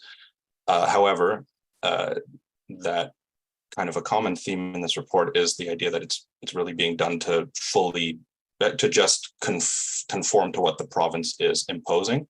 But even if the province doesn't signal something with regards to their desires, doesn't mean the city can't go above and beyond. So this report could have been about innovation and streamlining potentially, not just about doing sort of the bare minimum to technically complying with the provincial guidelines and just sort of there's that reshuffling of the process with a new phase structure and making it more expensive by increasing fees. And we feel the city should have used this opportunity to be more proactive about accelerating the construction of housing instead. There's obviously a lot to be unhappy about in the province's top-down approach to housing and municipal policy. But the solution to that is not to begrudgingly just put forward something to deal with it, but to be bold and innovative. And so the city kind of, obviously this is, a lot of this is, the province's approach, but the city doing this thing today risks the province returning with even more requirements and taking even more power out of the city's hands. And so we would hope that kind of in the month before the implementation of this report, that committee is able to encourage staff to look at even more ways to potentially streamline the entire process. For example, if when it comes to the zoning bylaw review, that we have the official plan implemented and we have the zoning bylaw that will only be implemented in 2025. In the meantime, staff have to actually work on all of these projects, and it's a tremendous waste of staff time to have to examine zoning bylaws to see if they should be approved or not when the official plan would already permit it. So that's sort of a use of staff time that would be better spent on other things.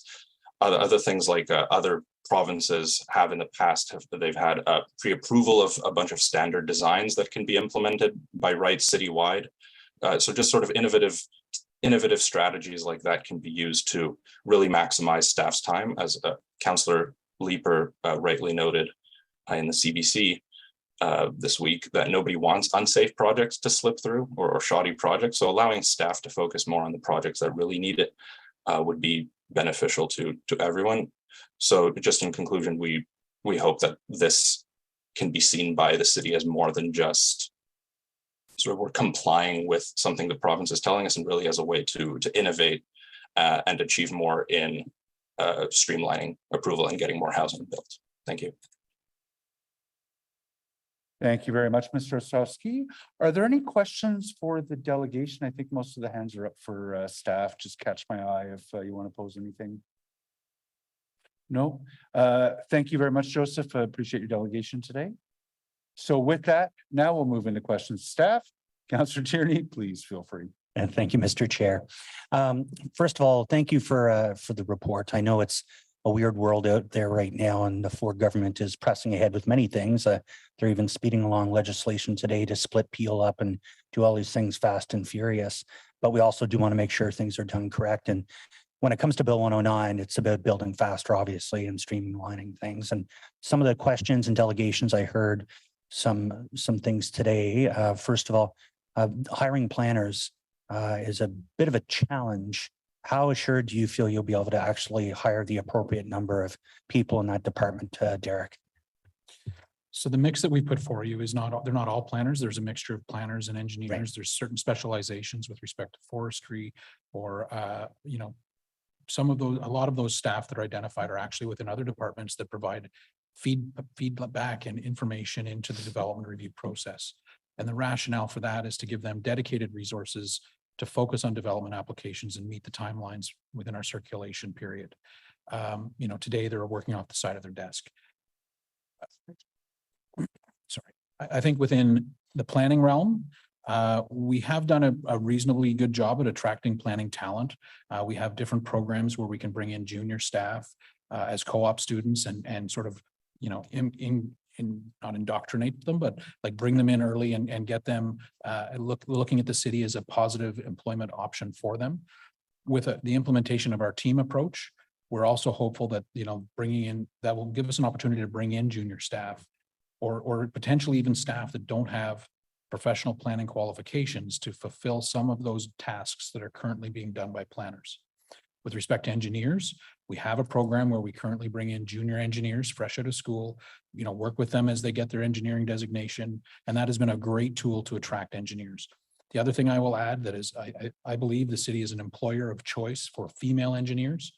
We have a comprehensive benefits and employment package that I think is aggressive in that industry. And certainly I think we've had a great success in hiring young female engineers into the fold. And so I think we'll be successful. Until we go to market, we won't know for sure. I'm conscious that there are other municipalities across the province that are also in a hiring mode. City of Toronto, I think, is looking to add 150 staff to their planning department. And so, you know, I'm conscious that there's only so many grads out there, but I do think that as a city, we are a good employer. You know, we have had decent success in attracting good talent to date.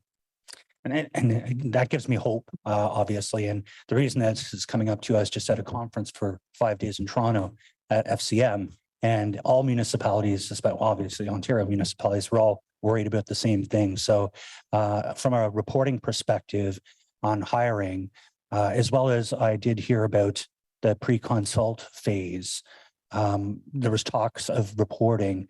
What is some kind of report that can come back on whether it's hiring, whether it's the length of the pre-consultation phase versus time of application? Derek, I know it's resource intensive, but I think it's important that we stay on top of this one.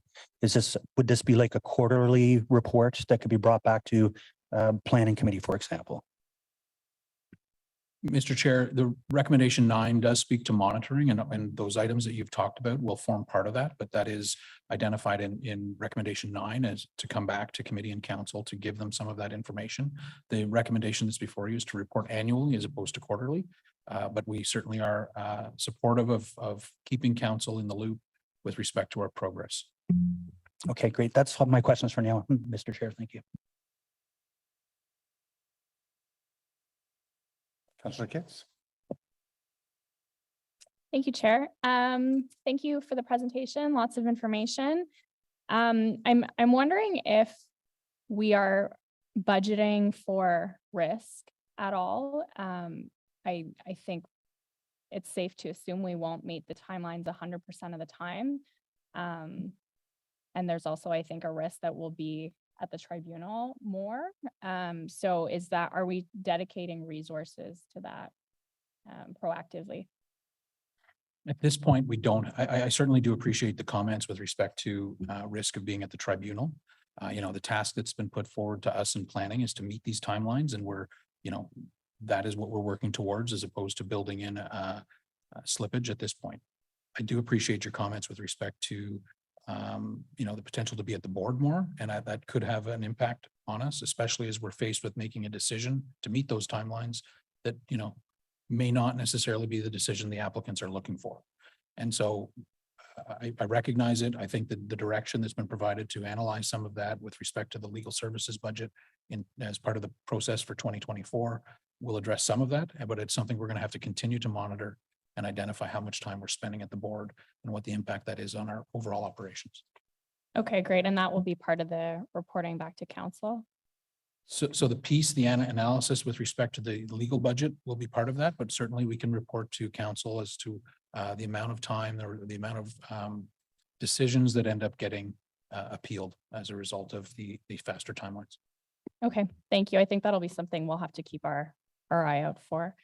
Want to thank Councillor Johnson for your motion. I think the education piece with CAs is important, and I'm hoping we can also get some sort of jargon-free language really geared to residents about these changes. because I'm concerned about the less civically engaged members of our community. Residents aren't always looking up dev apps. They're not always delegating at committee, but they start paying attention when a bulldozer starts moving earth around on a site near their house. So I think they think there's still that expectation that councillors do have influence and a say over site plan. And I think it's going to take some real work combating that narrative. So if staff could assist with that, I think we're all going to need to sing from the same songbook on this one to really drive the message home. The city staff are looking at updating the planning primer to make sure that it reflects the current information. And that has been a great tool in communicating that message out to residents that are, you know, somewhat civically engaged or in the learning process about the planning process. We will be updating the city's webpage as well as we get approval for the new process and outlining what that process is that may be a tool that council could use to help share that information with the community. Okay. And on that same note, I believe that there is a responsibility for Planning Act applications that the city needs to be notified when site alterations begin. Am I understanding that correctly? Like the early earthworks? We do have a site alteration bylaw that you know, does have provisions within it, but with respect to development applications, early simple earthworks on a subdivision as an example is not something that we typically require notification on. We do issue a commence work as part of our process before they can start doing actual construction. So before they can lay any sewer pipes or water pipes, start to build roads, we do require them to have a commence work notification so that we can ensure we've got an appropriate inspection on site. Okay. Okay, maybe I'll ruminate on that a little bit more. I also want to thank Councillor Gower for your direction on the legal side of things. I had the same question. And on the same token, do transportation planning staff also have the capacity to ramp up? As part of this, I think there are some staff within the transportation planning that will be added to the to the cohort. A lot of that transportation process, is already front-ended through process that was approved by council a couple of years ago. Okay, wonderful. That was the answer I was looking for. As you know, I think the connectivity piece is critical. I'll leave it there for now. Thank you, Chair. Thanks, Councillor Lowe. Thank you, Chair. It seems like, I may be uninformed on this, but it seems like 196 days for site plan control and 178 days for the zoning bylaw amendment it does seem like a lot, but that may be just from an outsider, outsider's point of view. How did we get to a point where our timelines were that long? And I'm not suggesting that anything was done wrong, but how did we get to a point where that is our current timeline? And how does that compare to let's say, other Ontario municipalities? I think the current culture within the city has been always to work towards yes, and to work towards a supportive application where we can come forward with a positive recommendation. That 196 days on a site plan is not all within the city's purview. A lot of that time is within the applicant's purview as they formulate the response to our applications. And so, that is a calendar days, all things considered, and we don't control how long applicants take to refile their applications. Certainly, over time, our process has become more complex and we're looking at more things, today than we were 10 years ago. But that is, we've also seen application volumes increase, which contributes to the overall workload, which contributes to the overall timelines, which is part of the rationale for adding additional staff today. It's not one thing, Councillor or Chair, it's a variety of things that layer into that. And it's also worth noting that that's not, not all staff review time. That's good to know. And how is that number of the additional FTEs that you need determined? Was that based on the averages of applications over the last X number of years? So there was a review that was done with our our colleagues in other departments. First and foremost, we approached our other colleagues to determine what they would need in order to meet the timelines that we're looking to impose upon them through Bill 109, and to ensure that they had dedicated resources identified to respond to our questions. That accounts for, I think it's 17 of the total. The additional 15, are within our group. And we've looked at ways, as we look to implement the team approach, we are looking at what types of positions we will need to make those teams work better.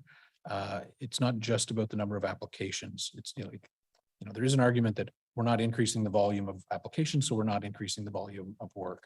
What we are looking to do is increase the service level that we're providing to them and move them through the process quicker.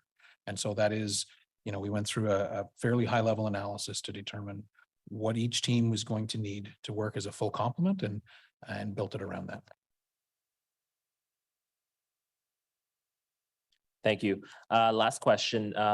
So going on to the some of the comments that were made by one of the public delegations about the pre-consultation process. I think he suggested that it's looking like 3.5 to 5 months for the pre-consult, assuming there's no infinite loop or whatever you mentioned there. Do you agree or disagree with that suggestion at all, or do you, or is there some enhancement to that those figures? I think there's a couple of things that are worth touching on. While it may be the speaker's experience that he's ready to go in 2 months, I think a typical timeline between when we see a pre-application consultation and when we actually see the application generally is greater than that. It's greater. I would have said answer that question in a 3 to 6 month window. Appreciating that some people are ready to go, before they submit their pre-application consultation and they have to check the box and they come in the next day with an application. Typically, if they're actually engaging in the process, there is time that they require to complete the studies after that meeting, and a 3 to 6 month window is not out of the norm. With respect to the new timelines, if I can just speak to that process a little bit, the first phase is very similar to what we have today. So today we have a pre-consultation meeting. The first phase in our process is essentially the same one. It's on us to make sure we identify everything early, and that we are, we're coming to that meeting prepared and ready to identify every requirement that they're going to have. The phase 2 of that process really only kicks in if they make a significant change to their application. And so today, we see some people come in with a pre-consultation. When they actually submit, the project doesn't look the same. We're saying if they're going to make changes to their application, they're going to have to go through phase 2 so that we're sure they're not missing studies or requirements, and we don't have time to come in as we do today and say, oh, you added another 3 floors, we need you to update your transportation study, or we need an additional level of study in order to process that application. If applications don't change from phase 1 to when they submit, phase 2 can be waived. Phase 3 is essentially deeming the application complete. And we have that process in our system today where staff deem that application complete. That happens before council is engaged or before the public knows that there's an application.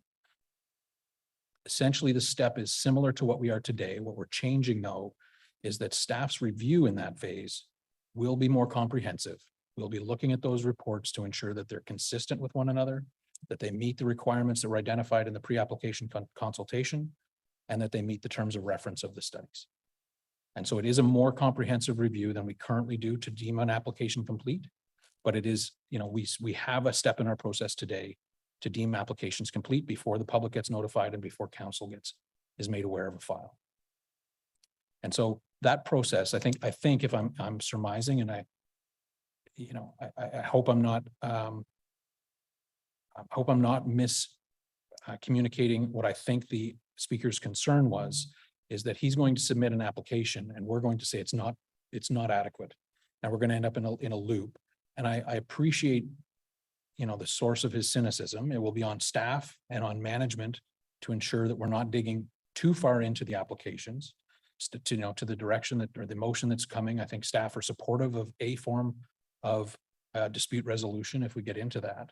But we do have a step in our process today to deem it complete. And should they not agree with us in that step, today they have the ability to go to the OLT. Tomorrow they will have the ability to go to the OLT. So we're not changing that regard. I think it's, we will have to work through that cynicism and skepticism with the industry. I appreciate where they're coming from, and we are committed to continue to work with them to work through them. Okay, and I know I said that was my last question. The pre-consultation is going to be lengthened a little bit then as a result, right?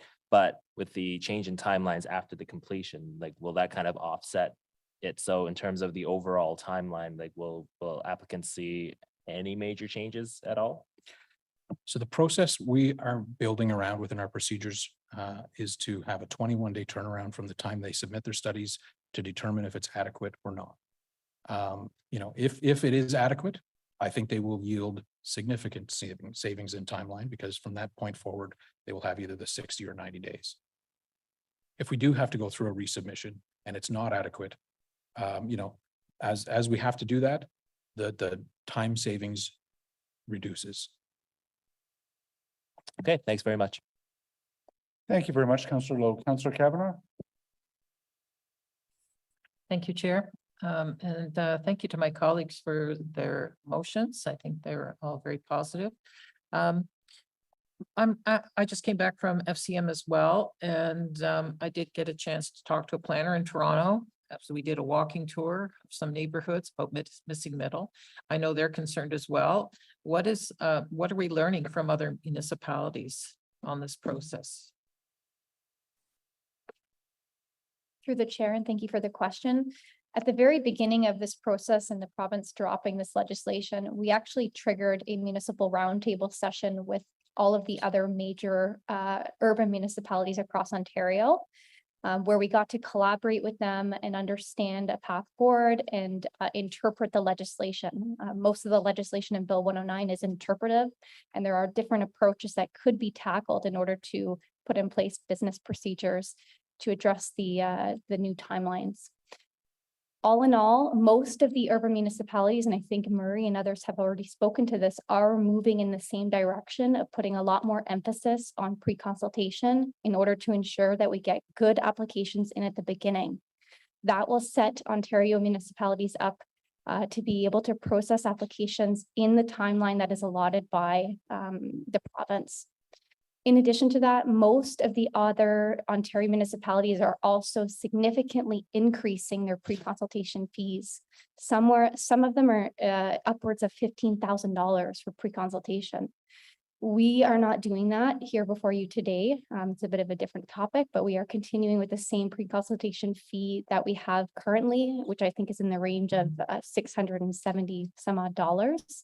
But many other Ontario municipalities are revamping their pre-consultation process, revamping their fees in order to put a lot more emphasis on that stage. Thank you, very appreciated. I think one of the things that public might worry about in terms of the shorter deadlines is that something will get missed, that we're rushing, that because we have to rush. And they're worried about what could possibly be missed. What is the most important thing in terms of the checklist? What is the one that is probably the most time consuming?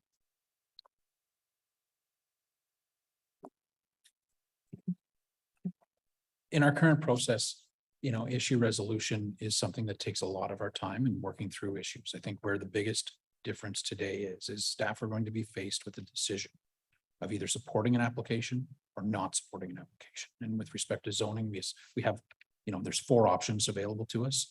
We can approve it as it was submitted. We can refuse it. We can approve it with a holding provision. So if there is a piece of technical information that's still outstanding, for instance, if they have yet to adequately convince us that there's sanitary capacity or something of that nature, we can approve the zoning saying we approve the intent of this building, but there's a final check and balance that's required in order for them to proceed to permit. The other thing we can do is approve it with modifications, either with or without the support of the applicant. And that's something that I think we're going to see more of. And typically that issue resolution stage that we fall into in our current process is where we are working towards bringing it forward with an approval recommendation. And so now we're going to be faced with those 4 options. And they may not always be positive.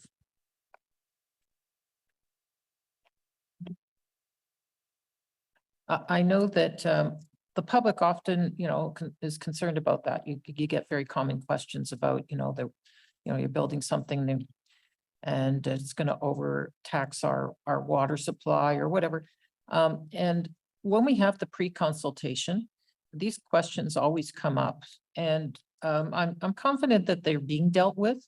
And one of the things I found with pre-consultation is it's hard to get a city staff person to a pre-consultation to answer those questions about what's going, what the requirements are. We've talked about this already a bit, but can we have some sort of a file of education stuff that's ready for any meeting? Because that would be, answer probably the most common questions. I know Charmaine has worked on these issues, but we need something that, as we know, the average public person doesn't deal with applications, but something's happening in their community, and they have to become experts all of a sudden. And we need background information for them to ask questions that are probably more pointed and relevant to the application that could be helpful. Because as Councillor Johnson's motion is, I think it's very important that we have that public consultation in the pre-consultation period. So I just want to get some feedback on what can we supply in terms of the education piece. Thank you, Chair. Yes, we will be updating all of our highlight sheets, our planning primer, all of the education awareness. I will be completing like a template so that can be used at your different consultations. But really, it is about that education awareness piece. And as was mentioned several times, in plain language, so we can all understand it, not just the experts. So yes, that is part of the pieces that we will be doing. And I'll be happy to work with the counselors. I always like to get your feedback. Is this in plain language enough? Thank you. When I look at the average agenda for planning committee, there's usually quite a few files that we don't even have to worry about. They just go through. They've been thoroughly vetted, and you don't have delegations. I'd say the majority. How do we sort them out so that we can, because there's ones that are not controversial at all, and others that I'd say probably a smaller percentage that are very controversial. So is that part of it, just in terms of the workload? So the controversial files will be, benefiting from the same timelines that the non-controversial files will be on. And so that is a challenge that we have, that we've got to deal with the tough ones in the same timelines that we've got to deal with the more straightforward ones. One of the proposals that staff is putting forward is a direction to look at minor rezonings and whether there's an ability to deal with them in a different manner that may not require coming to committee and council. And so that is, something we can look at over time. And I think both committees deal with some of those applications that are fairly straightforward, that don't have the same benefit of that public discussion that a controversial file has, or don't need that same benefit. And so that is something that staff are prepared to look at. But, one of the challenges we face is, those really difficult files will take the same amount of time as, something that's very straightforward. Thank you. And one of the increase in staffing, I just want to make sure it's been mentioned, as lawyers, unless we clone Tim over there. Is that part of it as well, that we get more lawyers? So with the direction that's going to be followed, certainly the need for additional staff and legal services will be looked at, Mr. Chair. Okay, thank you.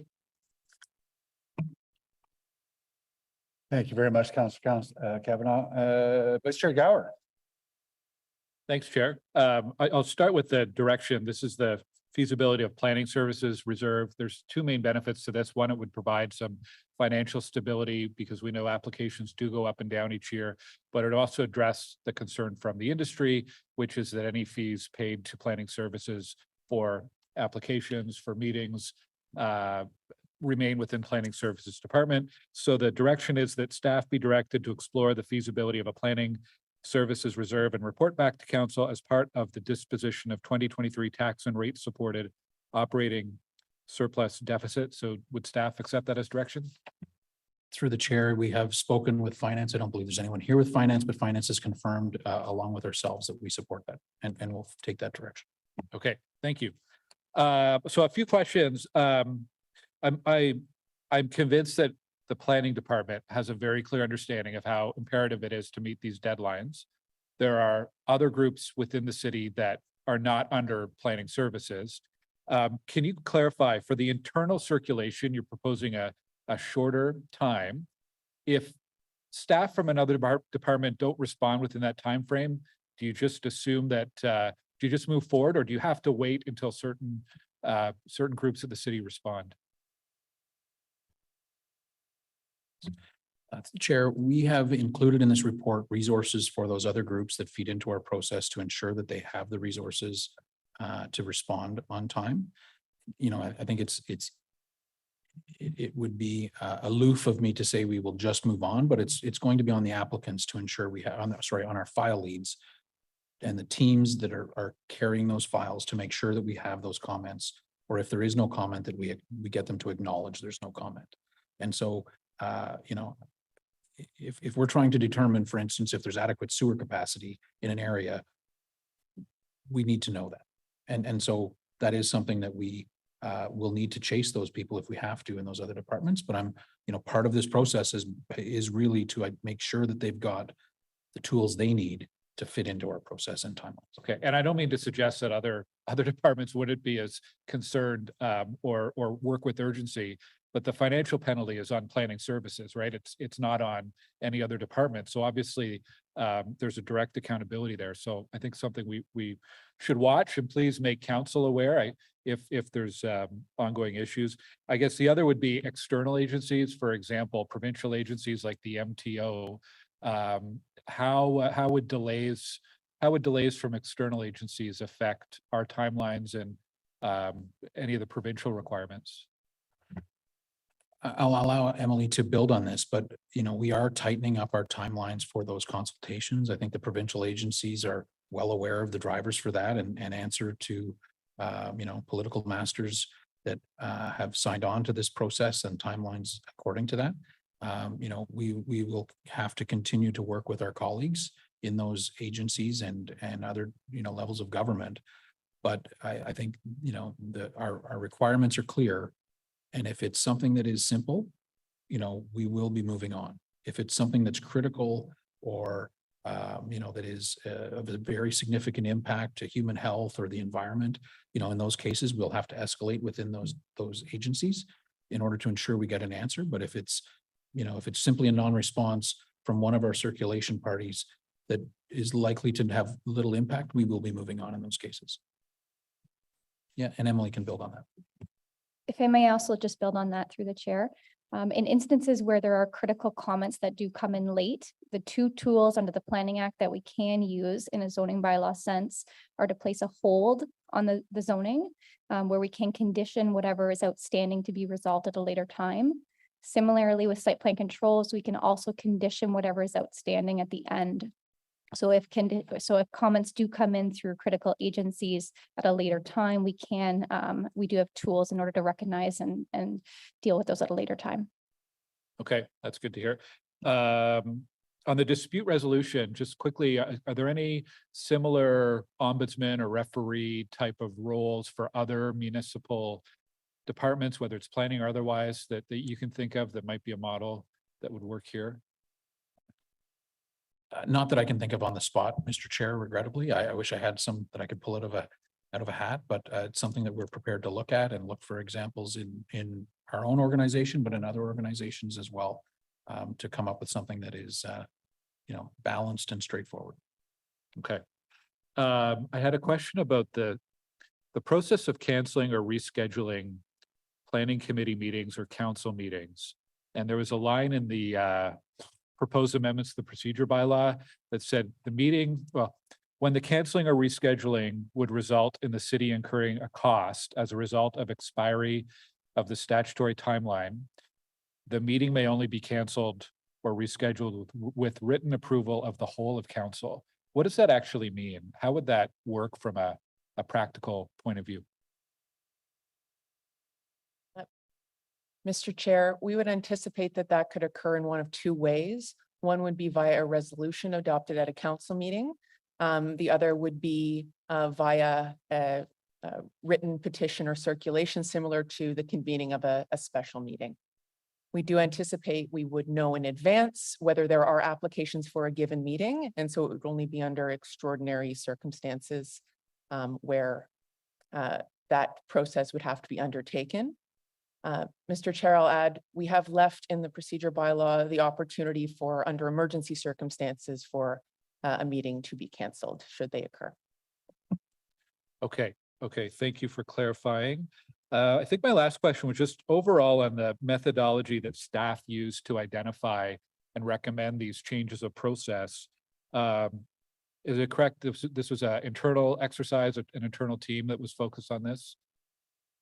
It was both internal and external, as Emily indicated. She's been actively engaged with other municipalities across the province that are essentially building a similar process. Okay, and was there any kind of change management methodology, like a lean or otherwise, to help inform some of the reviews?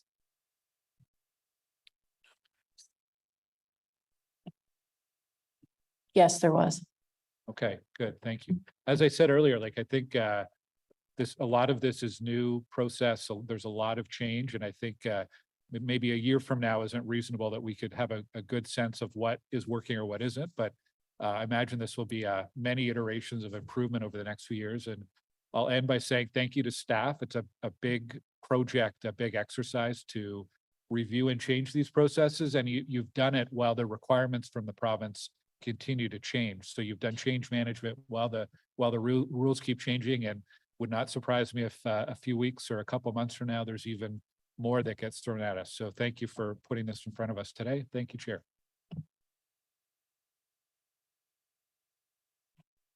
Thanks, Chair. I first want to begin by saying I'm generally supportive of what the province is trying to accomplish. I do believe that average timelines to fulfill these applications are too long, and I believe we need to strike a happy medium, and it might be that after a year and so of reporting back to various councils that some tweaks may have to happen, but generally I'm supportive of what the intention is. I do want to ask Mr. Herwire if he's aware if the city's Auditor General has ever audited the planning process, the steps we take, the timelines, the resources. Has that ever been done?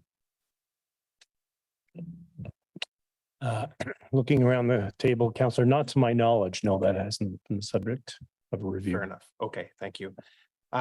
Question was raised about cost recovery, given that the city has to absorb costs for adding new staff and resources in particular. And I know that provincially, we've been focusing on the revenue loss from some of the DCs that are being waived through some other legislation. But I'm not aware of municipalities asking for costs to be recovered through this particular legislation. Can staff just comment if either the City of Ottawa or others have been asking for resources because of new staff that have to be hired to meet these new timelines?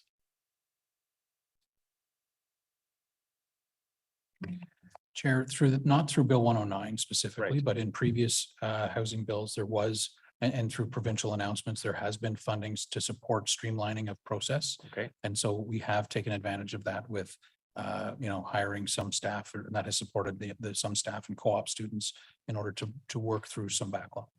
So sorry, in relation to Bill 109, we have not? That is correct. Okay. It's previous to Bill 109. Okay. I really need clarification on this 3-week pre-consult timeline, because after that 3 weeks, my understanding is it would be the actual formal application of that file, correct? And when that happens, no changes can be made to that application. Is that correct? During that 3 week, staff will review the studies and plans to ensure that they're consistent, that they're adequate, and that they meet the terms of reference. If they are adequate, then the applicant will be given an opportunity to formally apply. And that process, the official review process will start. Through the process, we no longer have the time to do revisions the way we have in the past. You know, as a good chunk of that 196 days has been the back and forth to get to yes. So we now have 60 or 90 days to deal with that application. And so that the luxury of working towards yes is no longer available to us. So we have an ability. We don't have ability to go through multiple revisions. We do have an ability to approve, as I mentioned earlier, approve it as it was submitted, refuse it, and these are for zonings, approve it as it was submitted, refuse it, approve it with a holding provision, or approve it with modifications. And do you envision that most will be approve it with modifications? I think we're going to have a mix. And I think if we look at zoning in its purest sense, and I know a lot of the times we come to committee with zonings, some of those discussions are about site plan related matters. And those are often the issues that are of concern to the community. I think when we're dealing with the building, you know, height and massing, you know, there will be situations where we have changes that we are going to recommend. There will be situations where we've got holding provisions. You know, we will have some refusals, more refusals than we have in the past. You know, if I think of my time in planning, I can think of like 3 refusal reports that we've brought forward because we do typically work to yes. So the reason I'm asking this is I'm trying to figure out when we insert true community or public consultation. You want to do it before the application has been formally submitted, because if legitimate constructive feedback is received from the public that directly applies to the application that should be implemented, some developers do take the time to in good faith listen and make changes, and I can cite cases in my ward where that actually does happen. My understanding is they will not be able to do that at that point once the application has been formally submitted. They will still be able to reach out and inform their community, but the opportunity to have the back and forth is lost. We will be encouraging, as you know, regardless of the recommendations and directions that are before us today, which staff are comfortable with and support with respect to including counselors or community groups in pre-consultation. We will, as we do today, encourage applicants, you know, outside of those recommendations to communicate and start consultations with their community and the ward counselors. Like we do that on an informal basis today, and we will continue to do that because we appreciate that the early involvement from ward counselors and the public ultimately results in better applications. It is possible that I would become aware of a development application only when it's been formally submitted. Is that correct? Yes, as it is today. Right. So it's possible that the clock starts ticking on an application that cannot be amended even before I'm aware of it, and engage my community on making them aware of what the development application is and how they can get involved. So I'm very concerned that this process may be setting up the public who have expectations right now, which are at times challenging to meet, which may ultimately remove them from a process where their feedback can be used to modify an application, because it'll already be too late. So even if motions pass that say, hey, we want a better engagement with community associations, okay, fine, that's better than nothing. But the average Joe who lives beside a development or proposed development needs to be engaged as well. The public as a whole needs to be included in this process. So I'm very concerned about that 3-week pre-consult process, because again, the legislated requirement for a public meeting is here. There's no requirement to have a public meeting. In the community, to engage the community. That's really where counselors pick up the slack and move files forward by engaging. So I just want to raise this as a very real concerns that I have in that regard. On the matter of reporting out, I do appreciate the 1 year, and I just wanted to get staff's reaction to a suggestion I have, and that is that planning and ARAC receive a verbal update from staff in January of 2024, which is basically the 6-month mark. Not a formal requirement for a written report, but basically give us a brief presentation on how things are going, the functionality of the new process, how our timelines being met. I'd like to know if there's any emergencies sooner rather than later. If it's simply an assurance that counselor, yeah, there've been some challenges, but staffing is good, and we're basically able to provide the level of service that the applicants need. That's the type of an update I'd like to have at the 6-month mark. So I'd like to ask staff if that's possible, and if they agree, then Chair, I'd like to move that as a direction. Can we get a 6-month verbal update? Staff are not opposed to keeping counselors in the loop. I think ultimately it's up to the chairs to determine whether they would want that type of report at their committee. I mean, if it's outside of a formal report, I don't have a process to feed it in, but certainly happy to work with the chairs if that's something that they would like to have at their committees. So Chair, I'm just looking to you and Yeah, well, are you taking that will you take that as direction? Happy to. Okay. Is that satisfactory to you, Yeah, Counselor? thank you. Thanks.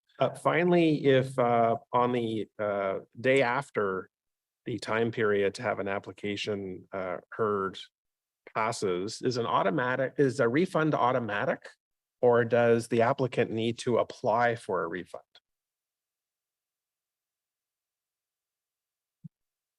Mr. Chair, one can require that the applicant apply for a refund, but the legislation is absolutely clear. There is no discretion.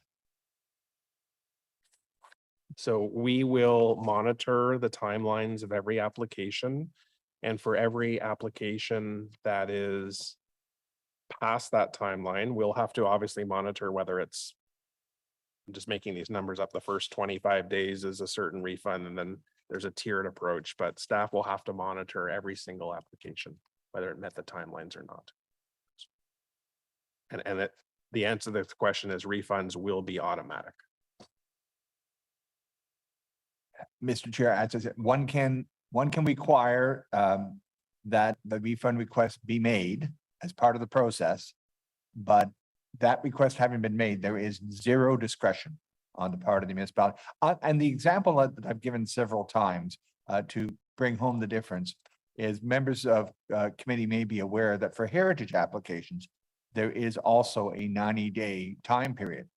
But the legislation specifically allows for an extension to that 90-day, several extensions to that 90-day period upon agreement between the city and the applicant. There is no such provision with respect to the fee refunds in the Planning Act. Thank you. My last question is, Sorry, Councillor, it's been, I think, several minutes worth of questioning at this point. Can I ask you to go back on the list? Absolutely. No Thank problem. you. Thanks, Chair. Councillor Troster. Thank you, Chair, and thank you to city staff for sitting through our extensive questions, because obviously, this legislation was thrown at us just like it was thrown at you. So I do appreciate your fulsome explanation. I have a question in regard to landmark buildings. So folks who don't know, landmark buildings are generally very tall buildings that have to have very distinct architecture, and they're often the tallest building of its kind in a given neighborhood. And we have quite a few of them in Somerset Ward. And generally in exchange for extra height in a heritage area, for example, they're expected to provide civic uses and green space. And these things are defined very broadly, which means that they're subject to really extensive consultation with community. So given that these timelines are provincially mandated and we can't change them, how is this new process going to impact landmark buildings? I'm assuming it means the pre-consult phase could be years long. Am I correct? Through the chair, and thank you for the question. Landmark buildings are typically defined, I believe, in the Centertown Secondary Plan, as well as there might be also discussion in the Westboro or Wellington West Secondary Plan. So they're not by any means throughout the city. They're in specific areas, and where those landmark building policy provisions are in place, you're right, they can take years worth of public consultation, and typically that will now be occurring during pre-consultation phases. Right now, and we did have this question with the industry when we met with them to brief them on the report last week. Right now, those consultations are typically taking place before an application is actually submitted. So we do see that continuing and to occur in this new process during pre-con. Okay, so it'll be much the same because we're obviously consulting a lot before they even file the application. Is there any ability for applicants to waive the right to a refund as a gesture of good faith, or is it they get it no matter what? Mr. Chair, there is not. Just wanted to clarify. Thank you. I mean, I'm really thankful for the motions from my colleagues to try to really build consultation into this process, even though it's not prescribed, because it really is important. And what I like to tell developers when they come to me is, you're going to have a better result if you work with a community. And the alternative to a community meeting is to have 25 people come to planning committee when you're applying for a zoning amendment and to speak against your building. There's going to be growing pains as we intensify, and we really need the community on board. And I've seen so many examples where that community involvement in the pre-consultation period has made for a better result. So I really hope that developers work with us on that, because that community buy-in is super important, especially when it comes to something like the landmark building. I just have a question on 3.2. So if I'm not mistaken, heritage staff is only adding one more staffer to deal with this backlog of having to approve heritage or designate heritage properties. Is that correct? Mr. Chair, Court Curry's here and coming up to answer the question. Thank you.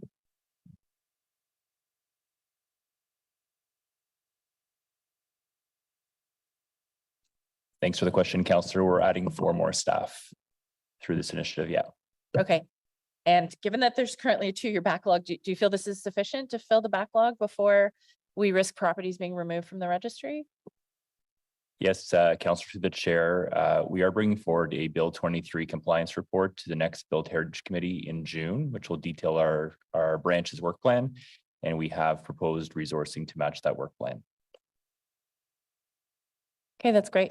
And I just want to say I support the plan to staff up both in planning and heritage department. There's absolutely no way we can meet the timelines otherwise. And as a city, we obviously can't afford to forgo these application fees. So thank you very much to staff for proposing a process that does the best we can with a really tough situation. And I really do hope that it leads to quicker approvals. But I also really do share the concerns about lack of community consultation. Some weeks I have 3 or 4 development application consultations in my ward because of the pace of development. But I will say that because our community associations have signed on to the pre-consultation process, and we've been able to negotiate with most developers to do that consultation early, I'm not sure in my community that this will change things too much on our end, but it also means we would really appreciate, as much information possible about planning staff if you know that someone is in the pre-consultation phase, if there's something coming down the pike, so we can note it to contact those builders and, start working on the outreach as soon as possible, because I foresee a lot of legitimate community pushback if neighbors and community associations are not given the chance to be involved. Thank you. Well said, Councillor Foster. Councillor Johnson. Thank you very much, Chair. So there's been a lot of great conversation about the pre-consultation and involvement of community already around the table, which is tremendous. So I'd like to focus on just unpacking a little bit what once the application is deemed complete and the clock starts. I've had some good conversations with staff leading up to today, but I think it would be helpful to understand from the community's perspective, as people have said, community members may not know to pay attention until that placard goes up, right? That's really the sort of like, holy smoke, something's happening. So I'd like to be able to unpack here what community comments do after the placard goes up. So if you could help walk us through, if a community member sees that sign go up and wants to make a comment, where their comments go, and what difference those comments can make during that shortened window. The public comments that come in on an application, they're generally looked at differently if they're a zoning or a site plan. And to be, frank, the majority of comments we get relate to site plan, even if it's a zoning application. And so, those comments, do go to the planner that's responsible for their file. And there's sometimes things that, that are raised that are, local community knowledge that may not be represented in the plans and studies. And if that's, for instance, there's a drainage easement or there's a, some sort of historic, feature on this site that takes the drainage for the whole area, right? And we have some weird drainage situations in your ward that sometimes come up, that something was done in the 20s or with respect to piping things, and nobody knew it was there, but there's somebody in the community that knows that, and it may not be reflected on the plans. And in those cases, it's that's critical information for how the file is going to ultimately develop and how they're going to have to accommodate those impacts. If it's questions about, parking or access to the street, it may influence where the access or exit to a site is. Certainly questions around garbage location may influence where it goes, tree plantings, things of that nature. Zonings are a little bit more difficult. The comments we often hear on zonings are, particularly in an urban context, are related to height and massing. And sometimes those can impact, the way the building is shaped or formed, which is one of the reasons why we've got zoning coming forward before site plan, right? So if we have a concern about a building that comes up because of a sensitive neighbor, or there's a rationale that there is a sound rationale, a community member has raised that there's impacts of that building that, we are now aware of that can influence the form and function of the building with a step back or a setback at the second or fourth story or things like that, that can alter the shape of the building. Certainly those comments are considered.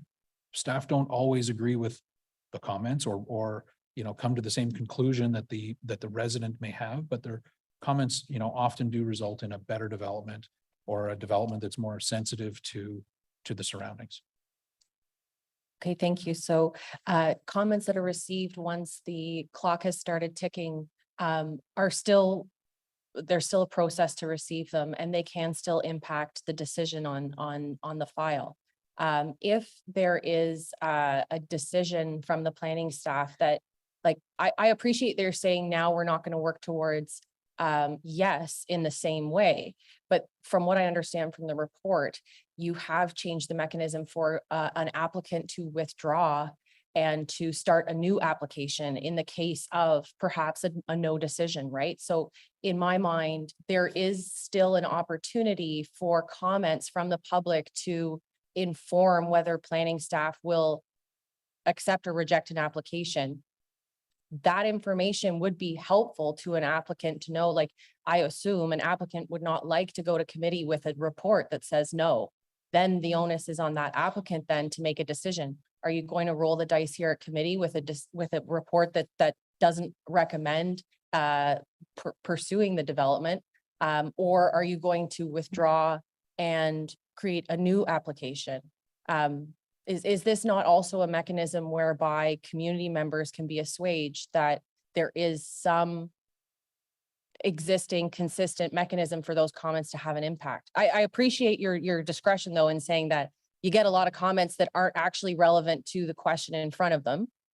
And that is certainly the education and training, et cetera, that isn't part of my motion elsewhere. But I just want to confirm that once the placard, because otherwise we don't put the placard up, right? So we're putting that signage up to do what, and what kind of impacts can it have? Can you just comment on the withdrawal and resubmit, or not resubmission, the withdrawal and new application piece, please? Sure. So Chair, I'll ask Emily to speak to the process with respect to withdrawal and submission. Through the chair, and thank you for the question. That is the exact reason why that tool is before you as part of the fee bylaw amendment.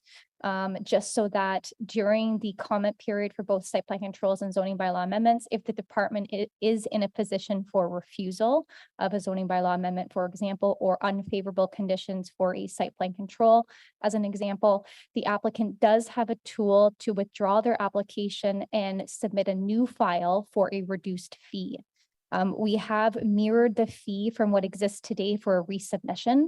So in today's process, an applicant can take feedback through the community consultation sessions or through the ability to comment during circulation and do a resubmission, and they have to pay a fee today. I think it's upwards of $4,000.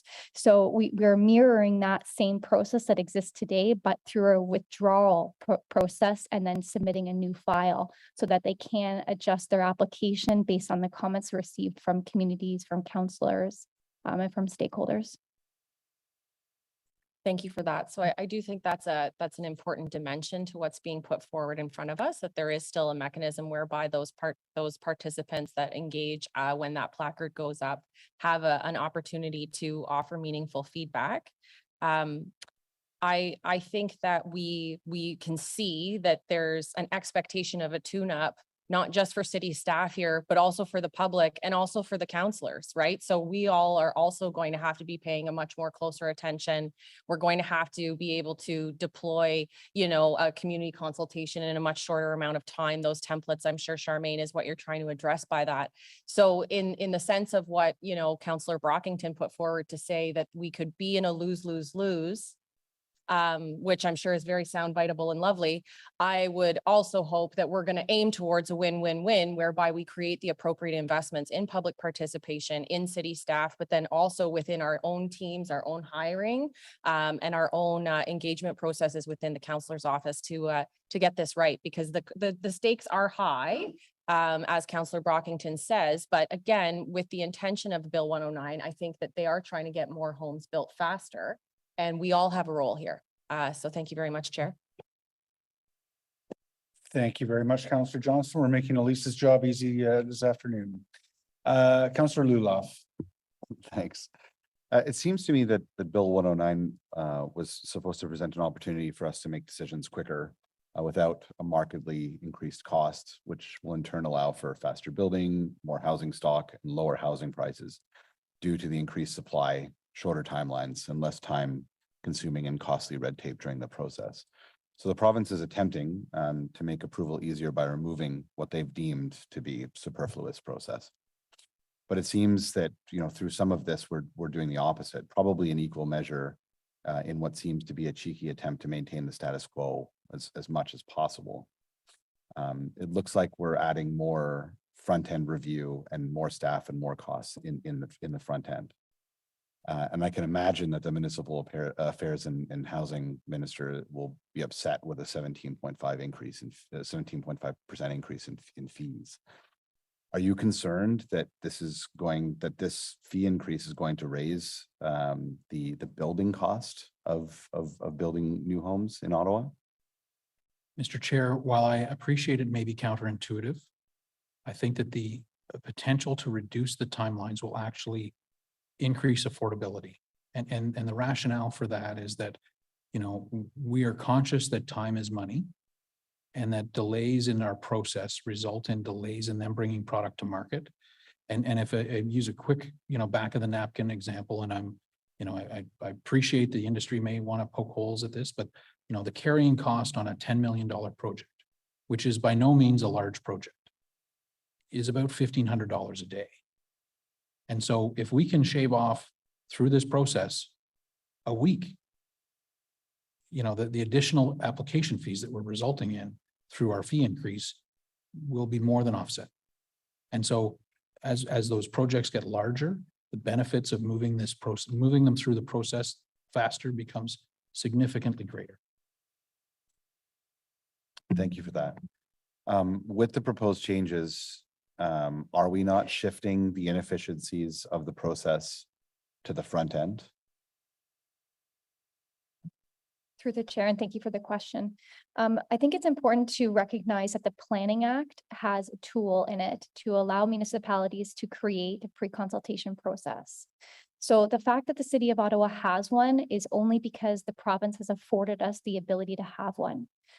We at the city of Ottawa are very lucky that we put in place a pre-consultation process back in 2009. And we had the ability to then, through through the province instituting Bill 109, to analyze how that has been working. So it's been in the works, the pre-consultation process, for about 10 years. And so through the last year, we've analyzed how it's been working and ways to improve. And the ways to improve and streamline application processing once it comes into official review is by having that dialogue at the beginning and ensuring that applications are in good standing when they are submitted.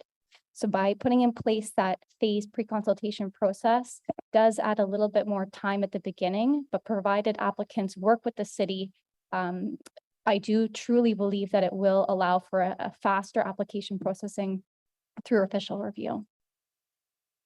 If I can add to that, Chair, I think as I mentioned earlier, it is not one thing that will ultimately bring us to a successful outcome in a Bill 109 world. We are looking at the team approach, which, if we look at our system today and where we see some delays, one of the things that could be attributed to delays is multiple submissions and review. And if we look at our first round comments, and I've looked at some of our first round comments, it is not uncommon in those first round comments to say, to have staff identifying for the applicants that there are consistency issues within the plans and studies that they've submitted. For instance, a landscape architect that may submit a landscape plan that doesn't quite jive with, a grading and drainage plan or whatnot, where you've got different disciplines on the applicant side that may not have communicated, perfectly on a project. And part of our review process is to ensure that when we get the application, that they've addressed those concerns that we've identified, that they are consistent and that they meet the terms of reference, so that hopefully those first round comments won't be identifying things, or when we get that official package, we won't have issues with consistency or not addressing issues that we identified at pre-consult. That's part of it. The other part of it is when we look at our applications, it is not uncommon for a staff person throughout the process to step away from their desk, whether that's medical leave, whether that's, a variety of leaves type, including vacation. And when they step away today, their application sits. We do have cover off to deal with files if if something critical arises while that file lead is away. But those cover offs have their own workload and own projects that they need to continue to move forward. And they're not typically as engaged in the file as the file lead. And by implementing the team approach, our hope is that those files, unless everybody goes off at the same time, that those files will have somebody that's engaged in them, that knows what the next step in the process is, and can continue to move that along the conveyor belt. I appreciate you raising that. I consistently hear that the city of Ottawa is one of the most difficult municipal jurisdictions to build in because of these inconsistencies and because of the amount of red tape that people have to go through to build. So I appreciate you raising that.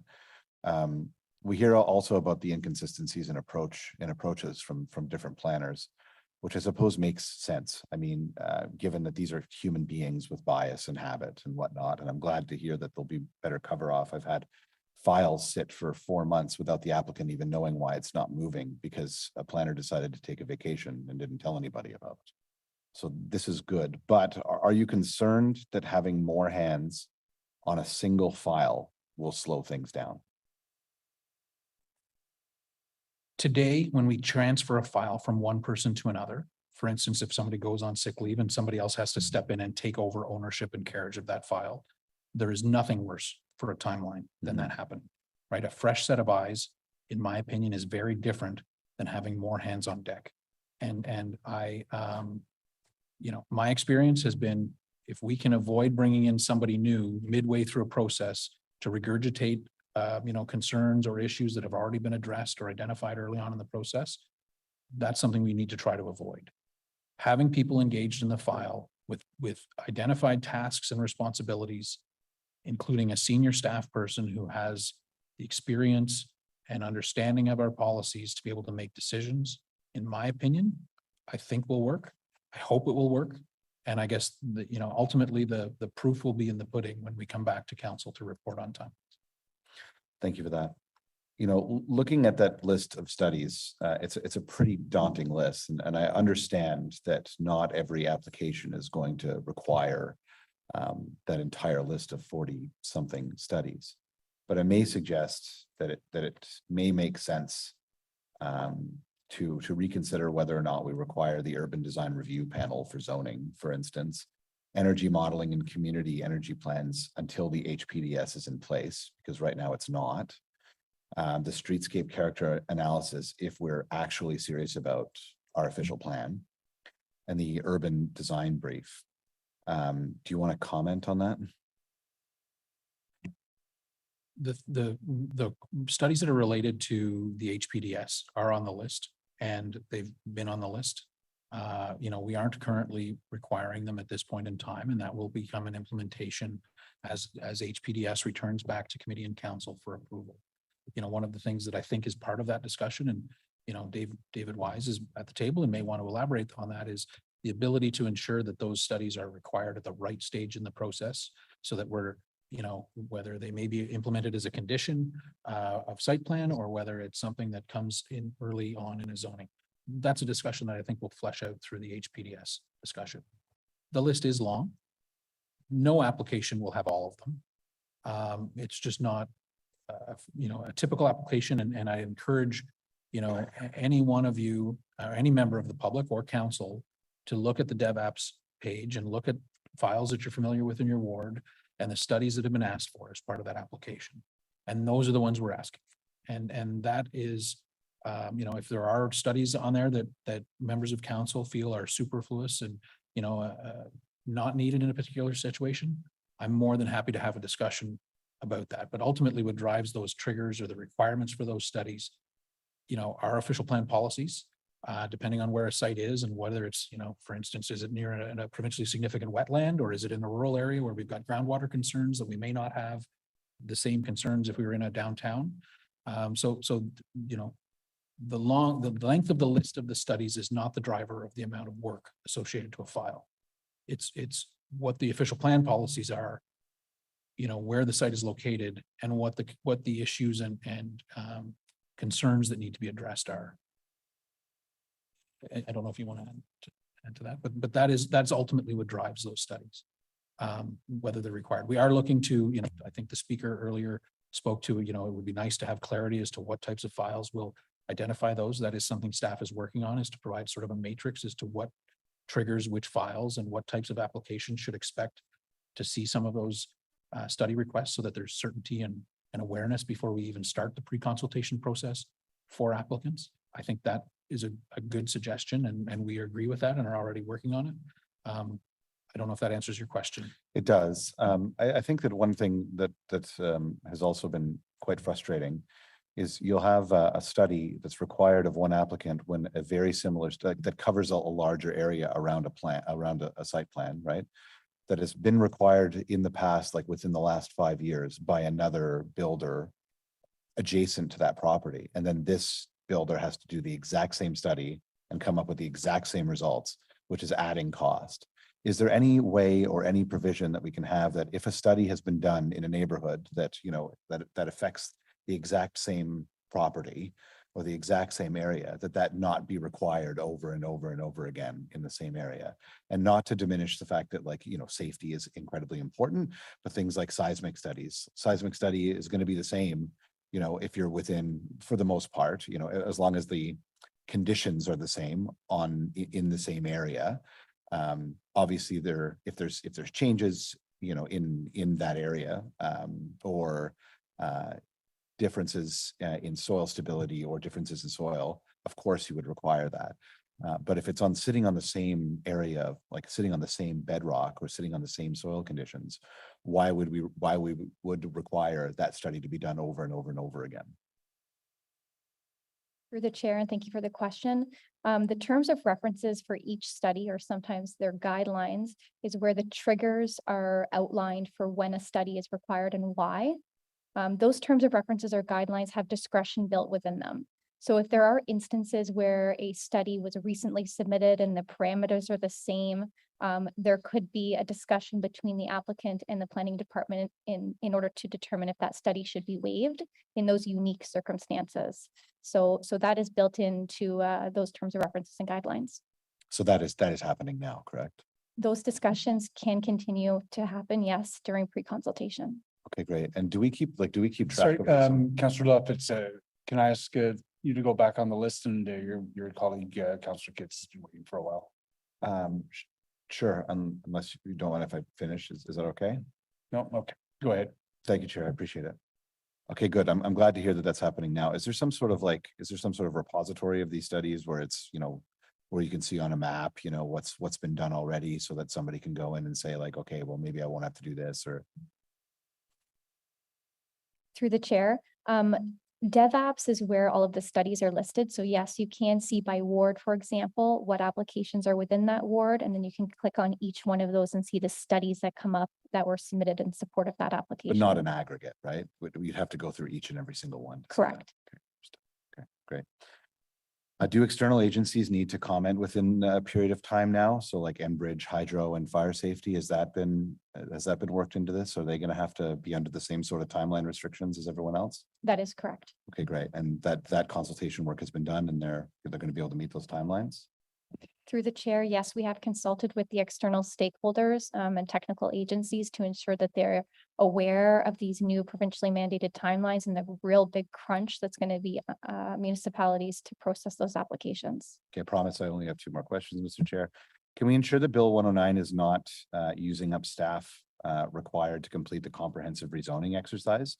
So this work is desperately needed and will drastically reduce the cost of building, reduce the draw on staff resources, and increase density, once it's complete. So is it the same pool of resources that is being used to do both of these projects? Mr. Chair, the development applications are reviewed by staff and planning services. The comprehensive zoning bylaw update is being led through policy and the UD, whatever David's acronym is, UDLRP, EDLRP. EDLRP. So that the staff, the positions are different. When we post for positions, there is often a cross application, and I cannot guarantee that there will not be somebody within a policy branch that might not apply to an application or a position within development services, and vice versa. We often do see staff moving back and forth between the 2 service areas. Okay, last one, I promise. I'm pleased to see Vice Chair Gower's motion on a reserve. Though I may personally feel that a reduction in fees would be a better approach to reducing the cost of housing at the front end. But over the course of the last 5 years or so, the city has accumulated a surplus of about $10 million when it comes to these fees. And I understand that a lot of these fees pay for staff time and whatnot, but this is a surplus. Where has that money gone before this reserve, if it is to come into place? Where has that money gone? So respectfully, Chair, I think that there's a disagreement in the numbers that have been presented by GOBA in the Altus report, and whether or not they reflect the budget that's also, attributed to the agricultural affairs through the development review staff. I'll draw your attention for your own satisfaction to the budget. I think it's page 47 is agricultural affairs and 235 is the planning and housing, and compare those with the study that was provided by Altus. I'll allow you to draw your own conclusions, but I will leave it that staff do not agree with the numbers that have been provided by GOBA, and that the statement that we're currently projecting a surplus for 2023 is categorically not the case. Thank you very much. Appreciate your graciousness, my friend. Thank you, Mr. Chair. Thank you very much, Councillor. Councillor Kitts, and then we're going to Councillor DeRoche. Great. Thank you, Chair. No problem. I did think of one more question after I spoke earlier. So we're no longer going to have city-led consultation meetings on site plan control. Councillors will be able to lead their own meetings should they choose. Will staff attend if requested? And the reason I'm asking this out loud is because I think we all need to understand the capacity of staff and respect it. So if we are holding information meetings, I think it'll be good to know if are we on our own or can we expect staff support? Staff are facing a considerable, resource constraint, and the current approach is that staff would not be participating in public consultations except in exceptional circumstances. So those public meetings that counselors may be looking to lead, we'd encourage you to bring out the applicants. But at this point in time, staff are not proposing to continue that process of participating in those discussions. You want me to ask about zoning too? What about on zoning? Same. Without repeating myself, it's essentially the same answer. Okay. Thank you for the clarification. Like I said, I think it's important for us to all know that as we make our own plans. And so I'll just co-sign Councillor Troster's comments. I know, I'm sure there's a lot of developers and their consultants listening. I really do hope they continue to work with councillors in their communities. I think there are a lot of councillors around this table who want to work with you in a constructive way and bring that local context to the applications to make them better. I can think of countless examples, my own experience where we've made good changes that have improved an application. And I think we want to build housing, but we also want to build healthy communities. So I'll leave it there. Thank you. Thank you very much, Councillor Kipps. Well said, Councillor DeRoche. Thanks very much, Chair. One of my biggest worries for this process is that I'm pretty confident that we're going to work very hard to accelerate the housing growth throughout the city. I think my residents would say we're already doing a pretty good job to see very rapid growth in a lot of the suburban communities in the south and east and the west. And with that comes the expectation that we build complete communities that has the services in them. And it's not just house after house after house. We need to have healthy neighborhoods that includes the infrastructure and services. And that's going to put a lot of pressure on us as a city, I think, to keep up with that housing growth. And that includes also processing the school applications. And I appreciate, Dawn, that you gave me an update this week that first public high school for Riverside South has moved through the planning process. Second public school that's urgently needed in Finley Creek has moved through our planning process. And my question to staff is, what are we going to do to make sure that projects like schools, which are not novel infrastructure, right? The school boards are very bright in that they recycle their school plans.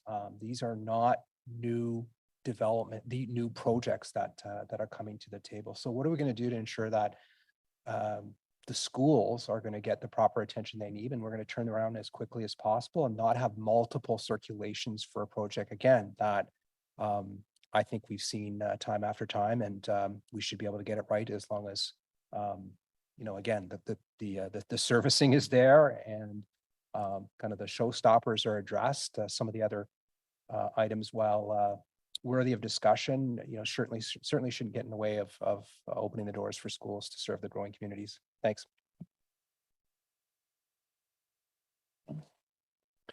Thank you for the question, Chair. And yes, certainly happy to confirm we're in good shape on those two schools and the funding announcements. So, the city has a good relationship with the school boards.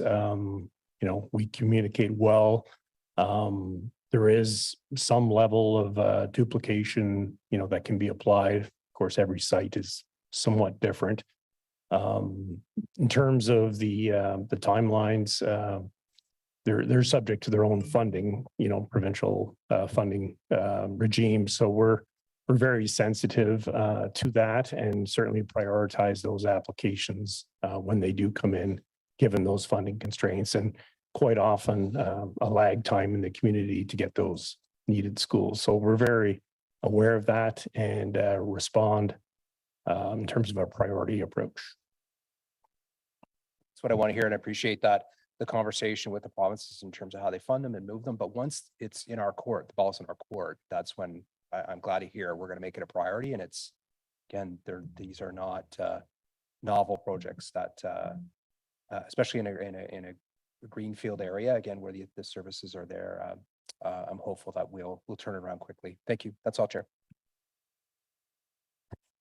Thank you very much, Chair. I want to thank Councillor Kitts for your questions. And frankly, Derek, I'm really shocked to hear that staff will not be able to attend consultation meetings anymore. We often run them through my office, which is still a tremendous amount of work for my staff. But having city planners there is really crucial to helping the community understand these developments. So my question to you is, are you saying staff cannot participate in these consultations anymore, or that they may not, workload depending?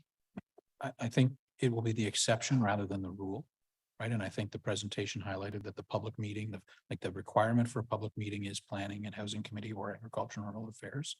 And with respect to that, you know, the timelines that we're under within the new process and the opportunities to amend that process are limited, or to amend those applications are limited. And we're ultimately facing those 4 choices that I outlined. So there will be exceptions to that rule where there's a particularly controversial file where, we are, happy to support counselors, but as a general rule, if it's a fairly straightforward application, it is unlikely that staff will be supporting those meetings.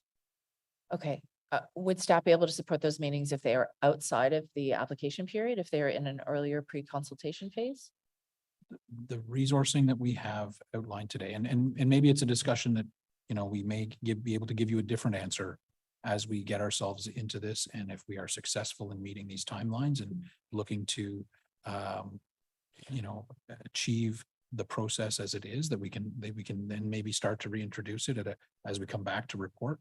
But at this point in time, I'm very concerned about, we are adding new staff, but I'm still very concerned about the resources we have and the timelines we have to adjust to, combined with all of the change management we're working through. And, while I'm open to having a discussion about it in the future, and certainly I serve at the will of council, I am very concerned about the resources we have today, and diverting staff to public consultation takes them away from processing files. Okay, understood. My question to you is, do you have a sense of what additional resources you would need to allow staff to be able to participate in public consultation? I could put that as an inquiry to have you come back with, but I'm deeply concerned now about how these processes remove public consultation as it is. And if we choose to initiate it on our own as counselors in the early phase, to not have city staff support is extremely problematic. It will severely curtail citizens' ability to understand these developments. I think it's going to lead to a lot more opposition at planning committee. I know we're all trying to make this work within what may seem like unreasonable timelines, but I just want to underline that not having staff support at those meetings is a huge problem. And I would be open to hearing what resources you think you might need to make that happen and to bring that back to this committee for consideration. Sure. And I appreciate this committee doesn't meet very often, but I'm happy to report back to both committees if that's, that would be very helpful, because if it's a matter of maybe you have somebody who's an outreach staff person who attends these consultations and helps explain processes, like if this means another staff person to make sure that we can get community consultation right, I think that's something we should talk about at this committee, because it's not just adapting to these new processes, it's bringing the community on board with us. And even though this legislation was imposed on us, this is a fundamental shift in citizens' ability to be involved in the way that their community is developing. So I really appreciate the constraints you're under, but I would really, really appreciate it if you could. And again, it doesn't necessarily have to be a planner, because I know planners, there's going to be a hot market for them and it'll be hard to hire them. But if there's a way that we can find someone or have some people share as part of their job description to be involved in at least some community consultations, I think that would be an enormous relief, because, we talked about this as part of our governance review. We're not we can't pay our staff in counselor's office nearly what we should for the kind of work that they do. And this work is going to get placed on the shoulders of already overworked counselor's office staff. And it puts us all in a really tough position. Chair, I appreciate what the council is looking for, and I do also appreciate the clarification on your expectation of whether that's a planner or not, or the planner or not. And I think that's something we can take away. And okay. That would be great. I'm open to creative solutions. Maybe there's an outreach position that's created, or someone who's good at giving plain language explanations of city processes. But I do think if it's just a counselor and a developer in a community consultation. I think it also might unnecessarily politicize some of these consultations. I find city staff are very good at grounding these consultations in what's possible, what's not possible, explaining processes. And I think that's really, really key to citizen understanding and engagement. So thank you very much for taking that back. Councillor Dudas? Yes, thank you, Chair. I really want to make sure there's no confusion on my part or the community's part in regards to the weight given to public consultation or councillor consultation. My understanding of Bill 109 and just the various legislation pieces that the province has put before us, has forced upon us, means that we can say, we can share our concerns, we can advocate, we can express them to city staff, but at the end of the day, within the timelines that you're now required to meet, within the legislative requirements you're now required to meet, my understanding is that consultation will not have that much weight. And I'm trying to get through any confusion that the community might have. We're basically being told we'll be informed of various applications, we'll be informed of developments, and we may have some ability to share local concerns, local application impacts on the community, but we will not be able, under the provincial legislation, to have major influence. Am I mistaken on this? Like, as you can probably tell, I'm quite furious about these provincial changes, but I really want the community and my colleagues on council to understand, do we have influence? Does the community have influence? Through the chair, and thank you for the question. Community consultation through councillor-led information sessions, through technical circulation, or through comments through to committee and council still have weight. They will continue to have weight and influence the decisions. What the change that may be becoming for you is that zoning bylaw amendments will no longer be working towards a yes. You will have more refusals of zoning bylaw amendments before you, and you will have more zoning bylaw amendments with hold provisions to continue to work through issues. Regarding site plan controls, they will have more conditions to work out if there are issues brought up during those consultation sessions. Those are the tools that we have under the Planning Act in order to continue to resolve outstanding concerns with those two types of applications. I appreciate that, because I get the sense that what will happen is we as councillors will continue to advocate. City staff will be listening. They will try to take into account the community's concerns. Developers hopefully will be in these meetings or listening to local concerns. But at the end of the day, these approvals will be made and it'll go through, and we're going to see more density. We're going to see more of what the province is asking us to see. So I really do want to emphasize that, when it comes to education for ourselves, but also the community on what this now means, I don't want people thinking that, community consultations will have the same kind of weight as maybe they once had for some of these. And I do appreciate you sharing that. I will just quickly say to the motion that I'm bringing forward, one of the things that strikes me is we know our communities incredibly well. We know them from the emails we get about complaints about people parking on the street, or issues with, school in drop-off periods and the traffic that creates, or maybe there's a pathway that's hasn't been redone in 50 years. And we know that this development will have an impact on it. Like, we know them very well. The reason why I wanted to bring forward this motion was so that even at the earliest stages, we would have some ability to share those local concerns, that we could try to express them at the earliest stages so they can be incorporated into the process.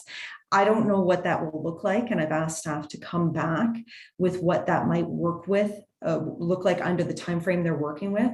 So I will ask for people's support on my motion, but it's really to try to have that ability to share our insights, our experience on behalf of the residents and the people that we serve at that earliest stage. So I will be asking for my colleagues' support on that motion. Thank you. Thank you very much, Councillor Johnson. Councillor Dudas, thank you. Are there any further questions for staff? I don't see any. I've been knocking the questions off my own list as those have been answered. So I only have one, and I'll be the one who poses it, I guess, because I know it's not good optics, but if you sit on planning committee, you now have, if I'm correct, a scheduled meeting between council and planning committee every week of the year without break. Is that accurate? Sorry, and I should say, I do understand that some of the summer meetings will be special meetings, but there is never going to be a week in which we don't have planning approvals in front of us. Mr. Chair, for those meetings that are scheduled during the traditional legislative breaks, they will be pre-scheduled as special meetings.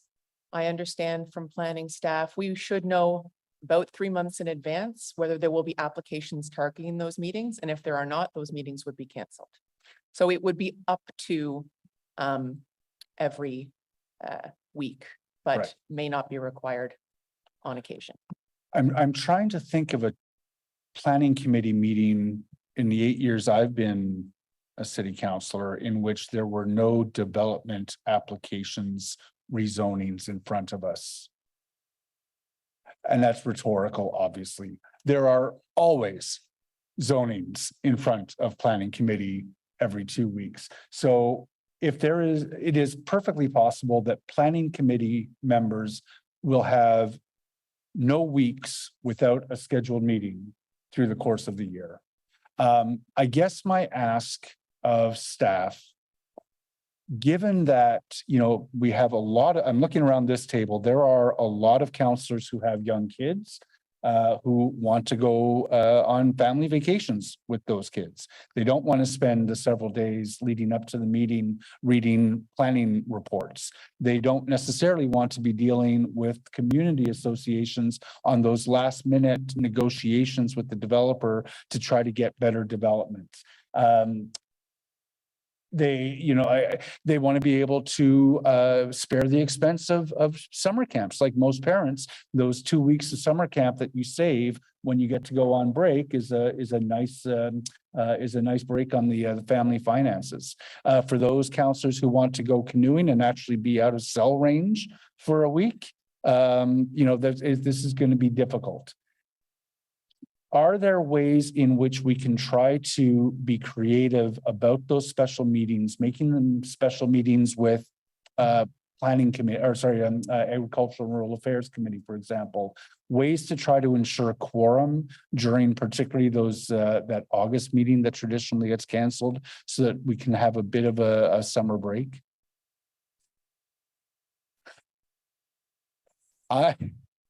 I mean, I'm one of the few remaining Gen Xers on at the table, and we'll just power through, right? Yeah, there's a few of us. Well, and we're going to be the ones who go to those meetings, right? Because those who have young kids are going to need that summer break. But I'm gobsmacked that we are going to have a scheduled meeting every week of the year as city councilors. What are there ways in which we can try to mitigate that? Yes, Mr. Chair. The Office of the City Clerk is committed to working with planning services, the mayor, and the respective committee chairs to ensure we can achieve quorum for the meetings that are required and hold them in a manner that allows maximum flexibility for members of committee and council. Yeah, it's remarkable when I take a look at the requirement to do this is being imposed on us by the province. We can't skip planning committee meetings and we can't skip council meetings. And when I take a look at the legislative break that the province takes during the summer, maybe someone could remind me how long a break that is. It's a long one.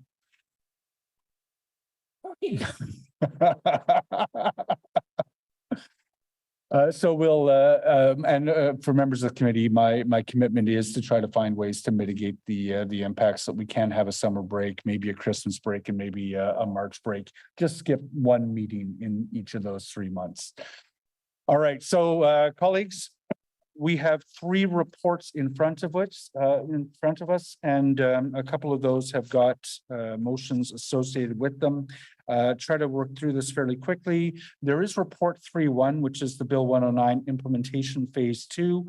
There are motions addressing that report. The first of which is Councillor Johnson with respect to community participation during pre-consultation. Is that carried? Carried. Another motion was brought by Councillor Dudas with respect to direction to staff to review councillor participation in pre-consultation. Is that item amendment carried? Also a motion with respect to 3.1 from Councillor Gower, development of a dispute resolution process for pre-consultation. Is that item carried? Okay.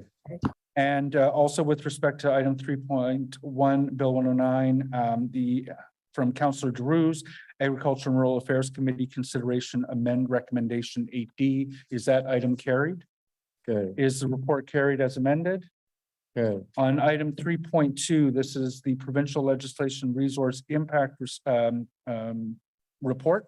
We have a single motion brought by Councillor Gower with respect to the legal services staff complement review in 2024 budget. Is that amendment carried? Good. Is the report carried as amended? Okay. And is item 3.3 planning real estate, the delegated authority report is item 3.3 carried? Good. Thank you very much. Are there, we don't have any in-camera items. Are there any notices of motion for consideration as subsequent meeting? Seeing none. Are there any inquiries? Seeing none. There is no other business. Are we adjourned? Oh, we are adjourned. Thank you very much, members. Thank you so much to members of staff. I know Chair DeRuz and I want to pass on our thanks for a lot of work to try to make this remarkable piece of legislation